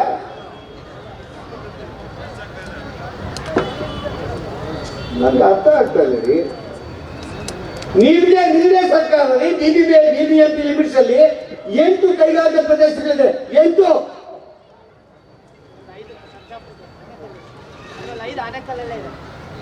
8ಅಲ್ಲಿ ನೀವೇ ಸರ್ಕಾರ, ನಿಮ್ದೇ ಇಲಾಖೆ KDB ಅವರು PDA ಕೈಗಾರಿಕಾ ಪ್ರದೇಶನ ಹೊರಭಾಗಕ್ಕಾಗ್ರೆ BBMP ಲಿಮಿಟ್ಸ್ ಅಲ್ಲಿ ಈ ಕೈಗಾರಿಕೆ ಇದ್ರೆ ನಾಗರಿಕ ವಾಸ ಮಾಡುವಂತ ಪ್ರದೇಶ ಆಗೋದಿಲ್ಲ ಅಂತ ಹೇಳಿ ನಿಮ್ದೇ ಆದೇಶ ರೀ. ನಿಮ್ದೇ ಅನುಮತಿ ಕೊಡ್ತಾ ಇಲ್ಲ. ಇಂಡಸ್ಟ್ರೀಸ್ PDA ಪ್ರದೇಶದಲ್ಲಿ ಆಗ್ತಾ ಇಲ್ಲ. ಭವಿಷ್ಯದಲ್ಲಿ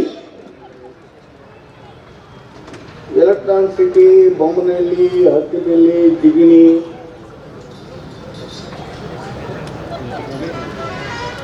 ಡೆಲ್ಲಿ ಅನುಭವ ಬರ್ತಾ ಇಲ್ಲ. ತಿಂಗಳಿಗೆ 1 ವಾರ ರಜೆ ಹಾಕ್ತೀರಾ ಮಕ್ಕಳಿಗೆ? ತಿಂಗಳಿಗೆ 10 ದಿನ ಶಾಲೆ ಮುಗಿಸ್ತೀರಾ? ತಿಂಗಳಿಗೆ 15 ದಿನ ವರ್ಕ್ ಫ್ರಮ್ ಹೋಮ್. ಅದಾಗ್ಬೇಕಾ? ಬೆಂಗಳೂರು ಆಗ್ಬೇಕಾ? BBMP ಲಿಮಿಟ್ಸ್ ಅಲ್ಲಿ ಕೈಗಾರಿಕೆಗಳನ್ನು ಅಭಿವೃದ್ಧಿ ಮಾಡಿ ಪರ್ಮಿಷನ್ ಕೊಡ್ತೀರಾ? ಅಲ್ಲ, ಏನ್ ಮಾಡ್ತಾ ಇದ್ದಾರೆ ಗೊತ್ತಾಗ್ತಾ ಇಲ್ಲ ನನಗೆ. ಇದು ಒಂದು ಕಡೆ ನಗರ ಪ್ರದೇಶದಲ್ಲಿದ್ದಂಥ ಕೈಗಾರಿಕೆಗಳನ್ನ ಗಡಿ ಭಾಗಕ್ಕೆ ಹಾಕೋಣ ಅಂತೀರ, ಮತ್ತೊಂದು ಕಡೆ ನಗರದ ಮಧ್ಯೆ ಕೈಗಾರಿಕೆ ಲ್ಯಾಂಡ್ ಅಪ್ಲಿಕೇಶನ್ ಮಾಡ್ತೀರ.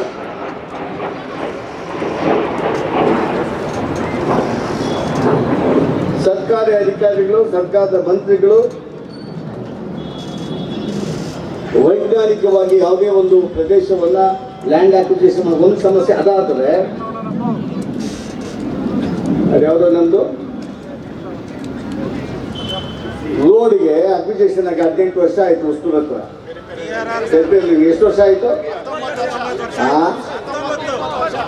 19 ವರ್ಷ.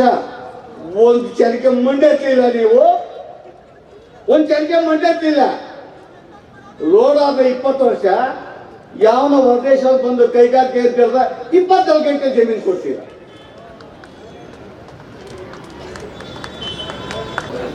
ನಮ್ಮ ಸರ್ಕಾರದ KDB ಸಂಸ್ಥೆಯ ಭೂಸ್ವಾಧೀನ ವಿರುದ್ಧವಾಗಿ ಹೋರಾಟವನ್ನು ಮಾಡಲಿಕ್ಕೆ ಬಂದಿದ್ದೇವೆ ಎಲ್ಲ ನಮ್ಮ ರೈತರಿಗೆ, ವೇದಿಕೆಯಲ್ಲಿ ಎಲ್ಲ ಪಕ್ಷದ ಎಲ್ಲ ಸಂಘಟನೆ ನಾಯಕರು ರೈತರ ಜೊತೆಲಿ ಇದ್ದೀವಿ ಅಂತೇಳಿ ಇವತ್ತು ಭಾಗವಹಿಸಿ ನಮಗೆ ಬೆಂತಟ್ಟಂತ ಎಲ್ಲರಿಗೂ ವಂದಿಸಿ ಮತ್ತೊಮ್ಮೆ ಈ ಒಂದು ಹೋರಾಟ ಯಶಸ್ವಿಯಾಗಿ ಭೂಸ್ವಾಧೀನ ಕೈ ಬಿಡುವುದನ್ನು ನಾವೆಲ್ಲರೂ ಈ ಹೋರಾಟಗಳಲ್ಲಿ ಭಾಗವಹಿಸೋಣ ಅಂತ ಹೇಳ್ತಾ ನನಗೆ ಅವಕಾಶ ಕೊಟ್ಟಂತ ಎಲ್ಲರಿಗೂ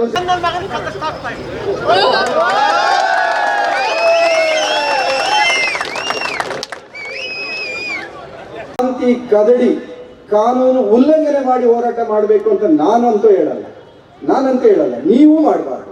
ಕಾನೂನು ಆರ್ಥಿಕವಾಗಿ ಹೋರಾಟ ಮಾಡೋಣ, ಜಯ ಸಿಗುತ್ತೆ, ನೀವು ನಮ್ಮ ಜೊತೆ ಇರಿ. ನಾರಾಯಣ ಸ್ವಾಮಿ ಅವರು ಹೇಳಿದ್ರು, ಒಳಮರ್ಮಗಳು ಬೇರೆ ಕಡೆ ಇಲ್ಲ, ಒಳಮರ್ಮಗಳು ಇಲ್ಲೇ ಇದ್ದಾವೆ ಅಂತ ಅವ್ರು ಹೇಳಿದ್ರು. ಸತ್ಯ ಹೇಳಿದ್ರು. ಅವ್ರೇನು ಮರೆಮಾಚಲಿಲ್ಲ, ಇನ್ಯಾರನ್ನೋ ತೋರಿಸಿ ಇನ್ನೆಲ್ಲೋ ಹೇಳಲಿಲ್ಲ. ಒಳಮರ್ಮಗಳು ಇಲ್ಲೇ ಇದ್ದಾವೆ, ನಮ್ಮಲ್ಲೇ ಇದ್ದಾವೆ, ಫಸ್ಟ್ ನಮ್ಮಲ್ಲಿ ಶುದ್ಧೀಕರಣ ಮಾಡ್ಕೊಳ್ಳೋಣ ಅಂತ ಅವ್ರು ಹೇಳಿದ್ರು. ಕರೆಕ್ಟ್, ತಪ್ಪೇನಿದೆ ಅದರಲ್ಲಿ, ಸರಿಯಾದ ಸರಿ. ಅದು ದೆಹಲಿನಲ್ಲಿ ಇದ್ದೆ ನಾನು. ಸೊ ಒಂದಿಬ್ರು ಮೂವರು ಇದ್ರ ಬಗ್ಗೆ ವಾಟ್ಸಾಪಲ್ಲಿ ಸಂದೇಶವನ್ನು ಕಳಿಸ್ತಾ ಇದ್ರು. ಸೊ ಯಾಕೆಂದರೆ ಯಾವಾಗಲೂ ಅಷ್ಟೇ, ಇವತ್ತು ಭೂ ಸ್ವಾಧೀನ ಇವತ್ತು ನೋಡ್ಬೋದು ನೀವು ಈ ಭಾಗದಲ್ಲಿ ಇದೆಲ್ಲ ಒಂದು ಕೃಷಿಯನ್ನ ಬೆಳೀತಕ್ಕಂಥ ಈ ಭೂಮಿಗಳಿವು. ಇದು ಬರಡು ಭೂಮಿ ಅಲ್ಲ, ಇದು ಇಲ್ಲಿ ತರಕಾರಿ ಬೆಳೀತಾರೆ, ಹಣ್ಣು ಹಂಪಲ ಬೆಳೀತಾರೆ, ಮತ್ತು ಹಲವು ಕಡೆ ರೇಷ್ಮೆ ಕೂಡ ಇದೆ, ಜೊತೆಗೆ ಹೂವುಗಳನ್ನೆಲ್ಲ ಬೆಳೀತಾರೆ. ಈಗೇನಾಯ್ತು ನೋಡಿ, ಹಿಂದೆ ಯಲಹಂಕ ಭಾಗದಲ್ಲಿ ತುಂಬಾ ಬೆಳೀತಾ ಇದ್ರು, ಈಗ ಅಲ್ಲಿ ಹೋಯ್ತು. ನಂತರ ಹೊಸಕೋಟೆ ಭಾಗದಲ್ಲಿ ಬೆಳೀತಾ ಇದ್ರು, ಅದು ಹೋಯ್ತು. ಇದು ಕೆಂಗೇರಿ ಭಾಗದಲ್ಲಿ ಬೆಳೀತಾ ಇದ್ರು, ಅದು ಹೋಯ್ತು. ಇನ್ಫ್ಯಾಕ್ಟ್ ಇದೆಲ್ಲ ನೋಡಿದ್ರೆ ಹಿಂದೆ 30-40 ವರ್ಷಗಳ ಹಿಂದೆ ಇಲ್ಲಿ ಏನು ಜೋಳ ಬೆಳೀತಾ ಇದ್ರು, ಅವರೆಕಾಯಿ ಬೆಳೀತಾ ಇದ್ರು, ಕೆಲವು ಕಡೆ ಭತ್ತ ಬೆಳೀತಾ ಇದ್ರು, ಕೆಲವು ಕಡೆ ರಾಗಿ ಬೆಳೀತಾ ಇದ್ರು. ಅಂದ್ರೆ ಫಲವತ್ತಾದ ಭೂಮಿಯನ್ನ, ಭೂ ಸ್ವಾಧೀನ ಕಾಯ್ದೆ ಏನ್ ಹೇಳುತ್ತೆ, ಇಲ್ಲಿ ಯಲ್ಲಪ್ಪ ರೆಡ್ಡಿ ಅವರೇ ಇದ್ದಾರೆ, ಅವರು ಕೂಡ ಈ ರೂಪುರೇಷವನ್ನ ರಚನೆ ಮಾಡುವುದರಲ್ಲಿ ಅವರು ಕೂಡ ಭಾಗಿಯಾಗಿದ್ದಾರೆ. ಗ್ರೀನ್ ಬೆಲ್ಟ್ ಅಂತ ಇರುತ್ತೆ, ಅಂದ್ರೆ ಆ ಗ್ರೀನ್ ಬೆಲ್ಟ್ ಅಂತ ಇದ್ರೆ ಅಲ್ಲಿ ಭೂ ಸ್ವಾಧೀನ ಮಾಡಲಿಕ್ಕೆ ಅವಕಾಶ ಇರೋದಿಲ್ಲ. ಇವತ್ತು ಏಕಾಏಕಿ ಯಾವುದೇ ಒಂದು ಇದಕ್ಕೆ ವೈಜ್ಞಾನಿಕವಾದಂತ ಅಧ್ಯಯನ ಮಾಡ್ದೇನೆ, ಯಾಕೆಂದ್ರೆ ಇವಾಗ ಏನಾಗಿದೆ ಅಂದ್ರೆ, ನಾನು ಮೊನ್ನೆ ತಹಶೀಲ್ದಾರ್ ಅವರಿಗೆ ಫೋನ್ ಮಾಡಿದ್ದೆ, ಅಸಿಸ್ಟೆಂಟ್ ಕಮಿಷನರ್ ಅವರಿಗೆ ಫೋನ್ ಮಾಡಿದ್ದೆ. ಅವ್ರು ಹೇಳ್ತಾರೆ ನಮ್ಮ ಗಮನಕ್ಕೆ ಇದು ಬಂದೇ ಇಲ್ಲ, KDB ಏಕಾಏಕಿ ಇದನ್ನ ನೋಟಿಫೈ ಮಾಡಿ ಅಕ್ವೈರ್ ಮಾಡ್ತಾ ಇದ್ದಾರೆ, ನಮ್ಮ ಗಮನಕ್ಕೂ ಕೂಡ ಬಂದಿಲ್ಲ ಅಂತ ಹೇಳ್ತಾರೆ. ಇದು ನಿಜವಾಗ್ಲೂ ಖಂಡಿಸುವಂಥದ್ದು. ಯಾಕೆಂದ್ರೆ ಇವತ್ತು ಅಧಿಕಾರ ವಿಕೇಂದ್ರೀಕರಣ ಅಂತ ನಾವು ಮಾತಾಡ್ತೇವೆ. ಜಿಲ್ಲಾ ಪರಿಷತ್ ಇದೆ, ವಿಲೇಜ್ ಪಂಚಾಯತ್ ಇದೆ, ತಾಲೂಕ್ ಪಂಚಾಯತ್ ಇದೆ, ಹಂತವಾಗಿ ಅಲ್ಲಿ ನೋಡ್ಬೇಕು ಭೂಮಿಯನ್ನ, ಏನು ಇದು ಬರಡು ಭೂಮಿನ ಇಲ್ಲಿ ನೋಡ್ಬೋದು. ಈ ಭಾಗದಲ್ಲಿ, ನಿಮ್ಮ ಭಾಗದಲ್ಲಿ ಎಷ್ಟು ಒಂದೊಂದು ಟ್ರಕ್ ತುಂಬಾ ತರಕಾರಿ ಬರ್ತಾ ಇದೆ ಬೆಂಗಳೂರಿಗೆ, ಟ್ರಕ್ ತುಂಬಾ ಹಣ್ಣುಗಳು ಬರ್ತಾ ಇದೆ. ಇವತ್ತು ನನ್ನ ಅರ್ಥದಲ್ಲಿ ಏನಾದ್ರೂ ಈ ಕೃಷಿ ಜಮೀನು ಅಂದ್ರೆ ರೈತರು ಈಗಾಗಲೇ ಬೆಳೀತಿರ್ತಕ್ಕಂಥ ಕೃಷಿ ಜಮೀನನ್ನ ಭೂ ಸ್ವಾಧೀನ ಮಾಡಿದ್ರೆ ನಾವು ಈ ಭೂತಾಯಿಗೆ ಮಾಡತಕ್ಕಂಥ ದೊಡ್ಡ ಅಪರಾಧ ಅಂತಾನೆ ಹೇಳ್ಬೇಕಾಗುತ್ತೆ. ಭೂಮಿ ತಾಯಿಗೆ ಮಾಡತಕ್ಕಂಥ ದೊಡ್ಡ ಅಪರಾಧ ಅಂತಾನೆ ಹೇಳ್ಬೇಕಾಗಿದೆ. ಇವತ್ತು ನಾವು ಹೃದ್ರೋಗ ತಜ್ಞನಾಗಿ 3-4 ಡಿಗ್ರಿಗಳನ್ನು ಮಾಡಿರೋದು ಯಾಕೆ ಮಾಡಿದ್ವಿ ಅಂದ್ರೆ, ನಮ್ಮ ತಂದೆ ಕೂಡ ರೈತರು. ಇವತ್ತು ಮುನಿರೆಡ್ಡಿ ಅವ್ರ ತಂದೆ ಕೂಡ ರೈತರು, ಯಲ್ಲಪ್ಪ ರೆಡ್ಡಿ ಅವ್ರ ತಂದೆ ಕೂಡ ರೈತರು. ನಾವು ರೈತರು ಮಕ್ಕಳಾಗದೇ ಇದ್ರೆ ಇಷ್ಟು ಓದಕ್ಕೆ ಆಗ್ತಾ ಇರಲಿಲ್ಲ. ಸೊ ಅದರಿಂದ ಏನೋ ಯಾವುದೋ ಬಿಸ್ನೆಸ್ ವ್ಯವಹಾರ ಮಾಡೋ ಮಕ್ಕಳಾಗಿದ್ರೆ ಬೇರೆ ಥರ ಆಗಿರೋದು. ಇವತ್ತು ರೈತರು ಈ ದೇಶಕ್ಕೆ ಅನ್ನ ಕೊಡ. ಇವತ್ತು ನೋಡ್ಬೋದು ಟೆಕ್ನಾಲಜಿ ಅಂತ ಹೇಳ್ತಾ ಇದೀವಿ. ಇವತ್ತು ಟೆಕ್ನಾಲಜಿಗಿಂತ ನಾವು ಅನೇಕ ದಿನಗಳಿಂದ ಹೋರಾಟ ಮಾಡಿಕೊಂಡು ನಮ್ಮ ಜಮೀನುಗಳನ್ನು ಸರ್ಕಾರ ಕಬಳಿಸತಕ್ಕಂಥ ಒಂದು ವಿರೋಧಿಸಿ ಹೋರಾಟ ಮಾಡ್ಕೊಂಡು ಬಂದಿದ್ದೀರಿ. ಇದುವರೆಗೂ ಹೋರಾಟ ಮಾಡ್ತಾನೆ ಇದ್ದೀರಿ, ಆದರೆ ನಮಗೇನು ಫಲ ಸಿಗಲಿಲ್ಲ. ಈ ದಿನ ಈ ವೇದಿಕೆಯಲ್ಲಿ ಇದಕ್ಕೆ ಸಂಬಂಧಪಟ್ಟಂಥ ಗಣ್ಯ ವ್ಯಕ್ತಿಗಳು ಎಲ್ಲ ಆಸನರಾಗಿದ್ದಾರೆ. ಅವ್ರಿಗೇನು ನಾವೇನು ಜಾಸ್ತಿ ಹೇಳಬೇಕಾಗಿಲ್ಲ, ಎಲ್ಲ ಅವ್ರು ನಮಗೆ ತಿಳುವಳಿಕೆ ಕೊಟ್ಟಿದ್ದಾರೆ. ನಾವು ಅವರು ಹೇಳಿರೋ ಮಾತುಗಳು ನಡ್ಕೊಂಡು ಹೋದರೆ ಸಾಕು. ಇನ್ನೂ ಅನೇಕ ಸಲಹೆಗಳನ್ನು ಕೊಡ್ತಾ ಇದ್ದಾರೆ. ನಾವು ಯಾವುದೇ ಕಾರಣಕ್ಕೂ ಈ ಹೋರಾಟವನ್ನು ಕೈ ಬಿಡಬಾರದು. ಈಗ ಅವ್ರು ಏನು ಹೇಳಿರ್ತಾರೋ ಅದನ್ನ ಪಾಲನೆ ಮಾಡಿಕೊಂಡು ಮುಂದಿನ ದಿನಗಳಲ್ಲಿ ಇನ್ನೂ ಸಭೆಯನ್ನು ಕೂಡ ಎಂ ಬಿ ಪಾಟೀಲ್ ಅವರ ಅಧ್ಯಕ್ಷತೆಯಲ್ಲಿ ವಿಧಾನಸೌಧದಲ್ಲಿ ಕೂಡ ಮಾಡಿದರು. ಅವರು ಕೂಡ ಯಾವುದೇ ಕಾರಣಕ್ಕೂ ಕೂಡ ರೈತರು ಏನು ಇವತ್ತು ಕೃಷಿಯಲ್ಲಿ ತೊಡಗಿರ್ತಕ್ಕಂಥ ರೈತರ ಭೂಮಿಯನ್ನು, ತೋಟಗಳು ಮಾಡಿರ್ತಕ್ಕಂಥ ಭೂಮಿಯನ್ನು ನಾವು ಕೂಡ ಅದನ್ನು ಪಡೆಯೋದಿಲ್ಲ, ಅದಕ್ಕೆ ನಾನು ಸರ್ವೆ ಮಾಡಲಿಕ್ಕೆ ಹೇಳಿದ್ದೀನಿ ಅಂತೇಳಿ ಆವತ್ತು ಕೂಡ ಭರವಸೆ ಕೊಟ್ಟಿದ್ದಾರೆ. ನಮ್ಮ ರೈತ ಮುಖಂಡರಾದಂಥ ಚಂದ್ರಾರೆಡ್ಡಿ ಅವರು, ಅನೇಕ ಜನ ಮುಖಂಡರು ಕೂಡ ಅವತ್ತಿದ್ದರು. ಅದಾದಮೇಲೆ ನಾನು ಕೂಡ ಎಂ ಬಿ ಪಾಟೀಲ್ ಅವರಿಗೆ ಇನ್ನೊಂದು ಸಾರಿ ನಾವು ಭೇಟಿ ಮಾಡಬೇಕು ಅಂತೇಳಿ ಸಮಯನ ಕೇಳಲಿಕ್ಕೆ ನಾನು ಕೇಳಿದೆ. ಆ ಸಂದರ್ಭದಲ್ಲಿ ಅವರು ಬೇರೆ ಕಂಟ್ರಿಗೆ ಹೋಗಿದ್ರು, ಆದ್ದರಿಂದ ಆ ಸಂದರ್ಭದಲ್ಲಿ ಅವ್ರು ಸಿಗಲಿಲ್ಲ. ಅದರಿಂದ ನಾನು ಮತ್ತೆ 19ನೇ ತಾರೀಕು 19/12/2024 ಇದು ಪಬ್ಲಿಕ್ ಡಾಕ್ಯುಮೆಂಟ್ ವಿಧಾನಸಭೆಯಲ್ಲಿ ನಾನು ಕ್ವಶನ್ ಹಾಕಿದ್ದೇನೆ. ಬೆಳಗಾವಿ ಅಧಿವೇಶನದಲ್ಲಿ ನಡೆಯುವಂಥ ಸಂದರ್ಭದಲ್ಲಿ ನಾನು ಕ್ವಶನ್ ಹಾಕಿದ್ದೇನೆ. ಇಲ್ಲಿ ನಮ್ಮ ರೈತರು ಇವತ್ತು 5-6 ಗ್ರಾಮಗಳಲ್ಲಿ ಏನು ಅಪ್ಲಿಕೇಶನ್ ಇವತ್ತು ನಾವು ಪ್ರೊಸೀಡಿಂಗ್ಸ್ ಮಾಡಿದ್ದೀರಿ, ನೋಟಿಫಿಕೇಶನ್ ಮಾಡಿದ್ದೀರಿ. ಇದನ್ನು ವಾಪಸ್ ತಗೊಳ್ಬೇಕು. ನಮ್ಮ ರೈತರು ಇವತ್ತು ಅದನ್ನೇ ನಂಬ್ಕೊಂಡಿರ್ತಕ್ಕಂಥ ಜನ. ಇವತ್ತು ಅದು ಬಿಟ್ಟರೆ ಅವರಿಗೆ ಬೇರೆ ದಾರಿ ಇಲ್ಲ. ನಮ್ಮ ರೈತರು ಇವತ್ತು ಅದರಲ್ಲೇ ಬದುಕಬೇಕಾಗಿದೆ. ಅದರಿಂದ ನೀವು ಅದನ್ನು ವಾಪಸ್ ತೆಗೆದು ಮತ್ತೆ ನಮ್ಮ ರೈತರಿಗೆ ಆ ಜಮೀನನ್ನು ಕೊಡಬೇಕು ಅಂತೇಳಿ ನಾನು ಕ್ವಶನ್ ಕೂಡ ಹಾಕಿದ್ದೇನೆ. ಅದಕ್ಕೆ ಉತ್ತರನೂ ಕೂಡ ಕೊಟ್ಟಿದ್ದಾರೆ. ನಾವು ಈಗ ಆಲ್ರೆಡಿ ಎಲ್ಲರೂ ಕೂಡ ನೋಡಿರ್ತಾರೆ, ಉತ್ತರನೂ ಕೂಡ ಕೊಟ್ಟಿದ್ದಾರೆ. ಅದರಲ್ಲಿ ಏನು ಹೇಳಿದ್ದಾರೆ ಅಂತ ಹೇಳಿದ್ರೆ, ನಾವು ರೈತರು ಏನು ಅಕ್ವಿಸಿಷನ್ ಮಾಡಿಕೊಂಡಿದ್ದೀವಿ ಆ ಭಾಗದಲ್ಲಿ ಬರ್ತಕ್ಕಂಥ ತೋಟಗಳಿರ್ಬೋದು, ರೈತರು ಫಲವತ್ತಾಗಿ ಬೆಳೀತಕ್ಕಂಥ ಭೂಮಿ ಇರ್ಬೋದು, ಅದನ್ನು ನಾವು ತಗೊಳ್ಳೋದಿಲ್ಲ. ಅದನ್ನೆಲ್ಲನೂ ಕೂಡ ಇಂಡಿವಿಜುವಲ್ ಆಗಿ ಸರ್ವೆ ನಂಬರ್ ಪ್ರಕಾರ ನಾವು ಸರ್ವೆ ಮಾಡಿಸಿ ಅದನ್ನು ನಾವು ಪರಿಶೀಲನೆ ಮಾಡಿ ಅದರ ಬಗ್ಗೆ ಕ್ರಮ ತಗೊಳ್ತೀವಿ ಅಂತೇಳಿ ನನಗೆ ಉತ್ತರವನ್ನು ಕೊಟ್ಟಿದ್ದಾರೆ. ನಾನು ಕೂಡ ಹೆಚ್ಚಾಗಿ ಹೇಳಲಿಕ್ಕೆ ಬರೋದಿಲ್ಲ. ನಾನು ಒಬ್ಬ ರೈತನ ಮಗ. ನಾನು ಇದರ ಅಕ್ವಿಸಿಷನ್ ಕಷ್ಟ ಏನು ಅಂತೇಳಿ ನಾನು ತುಂಬ ಅನುಭವಿಸ್ತಿದ್ದೇನೆ. ನಮ್ಮ ಭಾಗದಲ್ಲೂ ಕೂಡ ಉಳಿಮಾವು ನಮ್ಮ ಗ್ರಾಮದಲ್ಲಿ ಸುಮಾರು ಒಂದು 600 ಎಕರೆ ಗದ್ದೆಗಳನ್ನು ಅಕ್ವಿಸಿಷನ್ ಮಾಡಿದ್ರು 1988ರಲ್ಲಿ. ಆ ಸಂದರ್ಭದಲ್ಲಿ ಕೂಡ ನಾನು ಅದ್ರ ವಿರುದ್ಧವಾಗಿ ಹೋರಾಟವನ್ನು ಮಾಡಿದ್ದೇನೆ. ಯಾಕೆ ಅಂತ ಹೇಳಿದ್ರೆ ಅದರಲ್ಲಿ ನಾವು ಬೆಳೆದಿದ್ದೇವೆ, ಅದರಲ್ಲಿ ತಿಂದಿದ್ದೇವೆ, ಮತ್ತು ಅದರಲ್ಲಿ ನಾವು ಇವತ್ತು ಬದುಕಿದ್ದೇವೆ. ಅಂಥ ಸಂದರ್ಭದಲ್ಲಿ ನಮ್ಮ ರೈತರಿಗೆ ಇವತ್ತು ಅದನ್ನೇ ನಂಬಿಕೊಂಡಿರ್ತಕ್ಕಂಥ ಜನ, ಅದರಲ್ಲಿ ಯಾವ ರೀತಿಯಾದಂಥ ಒಂದು ಸೆಂಟಿಮೆಂಟ್ ಇರ್ತದೆ ಅಂತೇಳಿ ನನಗೆ ಚೆನ್ನಾಗಿ ಗೊತ್ತು. ನಾವು ಇವತ್ತು ಇಲ್ಲಿ ಯಾರು ಕೂಡ ಪಕ್ಷ ಅಂತೇಳಿಲ್ಲ. ನಾವು ಪಕ್ಷಾತೀತವಾಗಿ ನಮ್ಮ ರೈತರ ಜೊತೆ ನಾವಿದ್ದೇವೆ. ನಾನು ಅದನ್ನು ಕಡಾಖಂಡಿತವಾಗಿ ಹೇಳಲಿಕ್ಕೆ ಬಯಸ್ತೇನೆ. ಇದೇ ನಾವು ಮಂತ್ರಿಗಳು ಎಂ ಬಿ ಪಾಟೀಲ್ ಅವರು KDB ವಿಷಯ ಮಾತಾಡಿದಾಗ, ಇಲ್ಲ ಈ ಥರ ನಾವು KDB ಎಲ್ಲ ಜಿಲ್ಲೆಗಳಲ್ಲೂ ಮಾಡ್ತಾ ಇದ್ದೀವಿ. ಯಾವನ ಕೈಯಲ್ಲಿ ಏನು ಮಾಡೋಕ್ಕಾಗಲ್ಲ. ನಾನು ಹೇಳ್ತಾ ಇದ್ದೀನಿ, ನೀವೆಲ್ಲ ಎಲ್ಲಿ ತನಕ ಒಗ್ಗಟ್ಟಾಗಿದ್ದೀರೋ ಅಲ್ಲಿ ತನಕ ನೀವು ಗೆಲ್ತೀರ. ಎರಡನೇದು, ನಮ್ಮ ಲಾಸ್ಟ್ ಮೀಟಿಂಗ್ನಲ್ಲಿ ನಮ್ಮ ಯಲ್ಲಪ್ಪ ರೆಡ್ಡಿ ಅವರು ಒಂದು ಶಪಥ ಮಾಡಿಸಿದ್ರು ನಿಮ್ಮ ಕೈಯಲ್ಲಿ. ಜ್ಞಾಪಕ ಇದೆಯಾ ನಿಮಗೆ? ಯಾರಿಗಾದ್ರೂ ಒಬ್ಬರಿಗೆ ಜ್ಞಾಪಕ ಇದೆಯನ್ರಿ? ಎಸ್ ಹೇಳಿ ಸರ್. ನೀವು ಒಬ್ಬರು 10 ಜನ ಕರ್ಕೊಂಡು ಬರಬೇಕು. ನಿಮ್ಮ ಕೈಯಲ್ಲಿ ಆದರೆ 10 ಜನ ಕರ್ಕೊಂಡು ಬನ್ನಿ, ಆಯ್ತಾ? ಒಬ್ಬರು 10 ಜನ ಕರ್ಕೊಂಡು ಬರಬೇಕು. ಆಮೇಲೆ ಇನ್ನೊಂದು ಮಾಡಿಸಿದ್ರು,